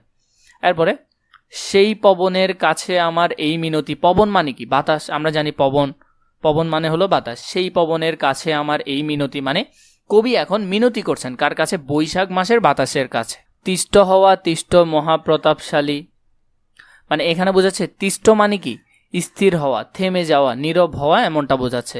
তিষ্ট মহাপ্রতাপশালী মানে এখানে বোঝাচ্ছে এই যে অনেক জোরে যে বাতাসটা বয়ে যাচ্ছে, এই কবি ওই বাতাসকে মিনতি করছে, মানে আবদার করছে যে তুমি অনেকটা শান্ত বা স্থির হয়ে যাও, কারণ গরিব মাঝির পালের দড়ি ছিঁড়ে কি লাভ, কি সুখ বলো গুড়িয়ে দিয়ে চাষের ভিটে।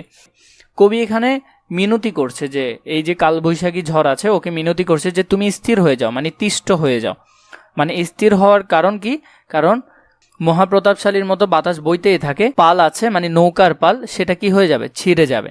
এবং তার চাষের ভিটে আমরা দেখেছি যে এই কালবৈশাখীতে ঝড় হলে ধান গাছ বা যে কোনো চাষাবাদের জমি, এই যে ফসলগুলো আছে এগুলো পুরোপুরি মাটিতে শুয়ে যায় এবং নষ্ট হয়ে যায়। তো তাই এখানে কবি মিনতি করছেন যে এমনটা করো না, মানে এরকম করে তোমার কি লাভ।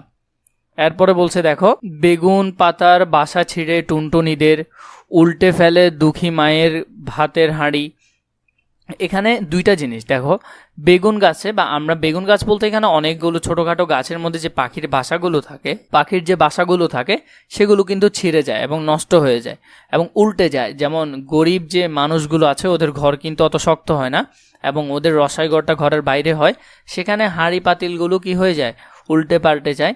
হে দেবতা বলো তোমার কি আনন্দ, কি মজা পাও বাবুই পাখির ঘর উড়িয়ে হে দেবতা, এখানে দেবতা বলতে বাতাসকে দেবতার সাথে তুলনা করে তিনি বলছেন তুমি কি মজা পাও এরকম করে, যে এত বাতাসে বাবুই পাখির ঘর ছিঁড়ে টুনটুনি পাখির বাসা নষ্ট করে গরিব মানুষদের এত কষ্ট দিয়ে কি মজা পাও। এটা বাতাসকে কবি এটা প্রশ্ন করছেন যে বাবুই পাখির এত সুন্দর কারুকাজ করা ঘর উড়িয়ে বা নষ্ট করে তুমি কি মজা পাও। রামায়ণে পড়েছি যার কীর্তিগাথা, সে মহাবীর হনুমানের পিতা তুমি। আমরা জানি তো এখানে যে রামায়ণের মধ্যে যে বিষয়টা ছিল, হনুমান ছিল কি বাতাসের দেবতা, এবং তাকে এখানে প্রশ্ন করছে যে এই যে হনুমান যে বাতাসের দেবতা ছিল, যে ধ্বংসাত্মক রূপ চালাতো, মানে বাতাসের যে ধ্বংসাত্মক রূপ ছিল, তো বলেছে কি এটাও কি তোমার সৃষ্টি? এই যে বৈশাখ মাসের যে এরকম ঝড় তুফান, এটাও কি তোমার সৃষ্টি? কলিদাসের মেঘদূতে যার কথা আছে, তুমি নাকি সেই দয়ালু মেঘের সাথী।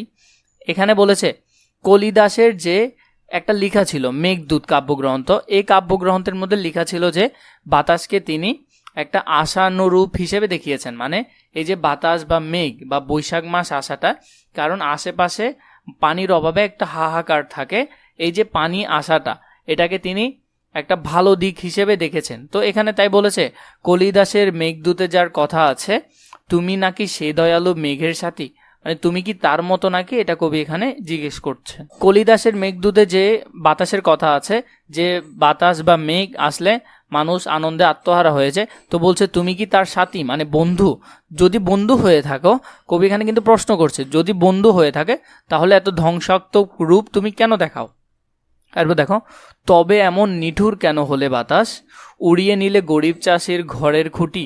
এরপরেই কবি বলছেন যদি এরকমটাই হতে, তুমি যদি ওর বন্ধুই হতে এবং মানুষ যদি তোমাকে দেখে আনন্দই পেত, তাহলে এমন নিষ্ঠুর হলে কেন তুমি, এবং কেন গরিব চাষির ঘরের খুঁটি উড়িয়ে নিয়ে যাচ্ছ। কিন্তু যারা লোক ঠকিয়ে প্রাসাদ গড়ে, তাদের কোনো ইট খসাতে পারলে না তো। মানে যারা মানুষদেরকে ঠকিয়ে সমাজের মধ্যে যারা উঁচু শ্রেণীর মানুষ হয়ে গেছে, কই ওদের তো কোনো ক্ষতি করতে পারলে না তো। এখানের মধ্যে এটার দুই রকম ভাব আছে। একটা হলো আমরা সমাজের মধ্যে দেখি বৈষম্যমূলক আচরণ, কেমনভাবে, মানে ধরো গরিব শ্রেণীর মানুষদেরকে সবাই শোষণ করে এবং অত্যাচার করে, ওদের যে কোনো সমস্যা সহজে সমাধান হয় না। কিন্তু যে উঁচু শ্রেণীর মানুষগুলো আছে যারা মানুষকে ঠকিয়ে বিভিন্নভাবে তাদের প্রাসাদ গড়ে তোলে, তাদের অনেক ধরনের অট্টালিকা গড়ে তোলে, ওদেরকে কেউ কিছু করতে পারে না। শুধু মানুষ গরিব মানুষদেরকে ঠকিয়ে এবং ওদেরকে অত্যাচার করতে পারে, কই বড় শ্রেণীর মানুষদেরকে তো কিছু করতে পারে না। তাই কবি এখানে এটাকে বাতাসের সাথে নিষ্ঠুর সমাজের বৈষম্যমূলক আচরণকে দেখিয়েছেন। এরপরে যদি দেখি, হায়রে কত সুবিচারের গল্প শুনি, তুমি নাকি বাহন রাজা সোলেমানের।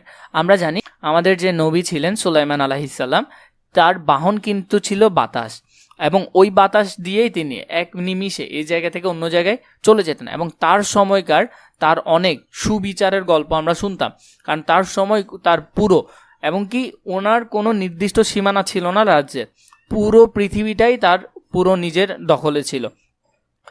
এরকম ওনার বাবাও ছিলেন দাউদ আলাইহিসসালাম, তার ক্ষমতায়ও ছিল এরকম, কিন্তু তার থেকে বেশি ক্ষমতা ছিল তার ছেলে হযরত সুলাইমান আলাইহিসসালামের, এবং তিনি পুরো বিশ্বটাকে শাসন করতেন, তার বাহন ছিল বাতাস। তো বলছে তো তোমার তো অনেক ধরনের গল্প শুনি, যার তলোয়ারে অত্যাচারীর কাটতো মাথা, অহমিকায় অট্টালিকা গুড়িয়ে দিত। বাতাস যদি আসলে সুবিচারক হয়, তাহলে সমাজের মধ্যে যে মানুষগুলো আছে যারা অন্য শ্রেণীর মানুষদেরকে অত্যাচার করে, তাদেরকে যাতে গুড়িয়ে দেয় বা তাদের অট্টালিকা বা অহংকারকে যাতে গুড়িয়ে দেয়। কবিদের এক মহান রাজা রবীন্দ্রনাথ তোমার কাছে দাঁড়িয়েছিল করজোড়ে। মানে কবিদের যে মহান রাজা, আমরা জানি রবীন্দ্রনাথ ঠাকুর পুরো কাব্য জগতের এক অনন্য শ্রেষ্ঠ শিল্পী। তার হাত ধরেই হিসেব করতে গেলে আমাদের পুরো সাহিত্য সমাজ অনেক সুন্দরভাবে গড়ে উঠেছে।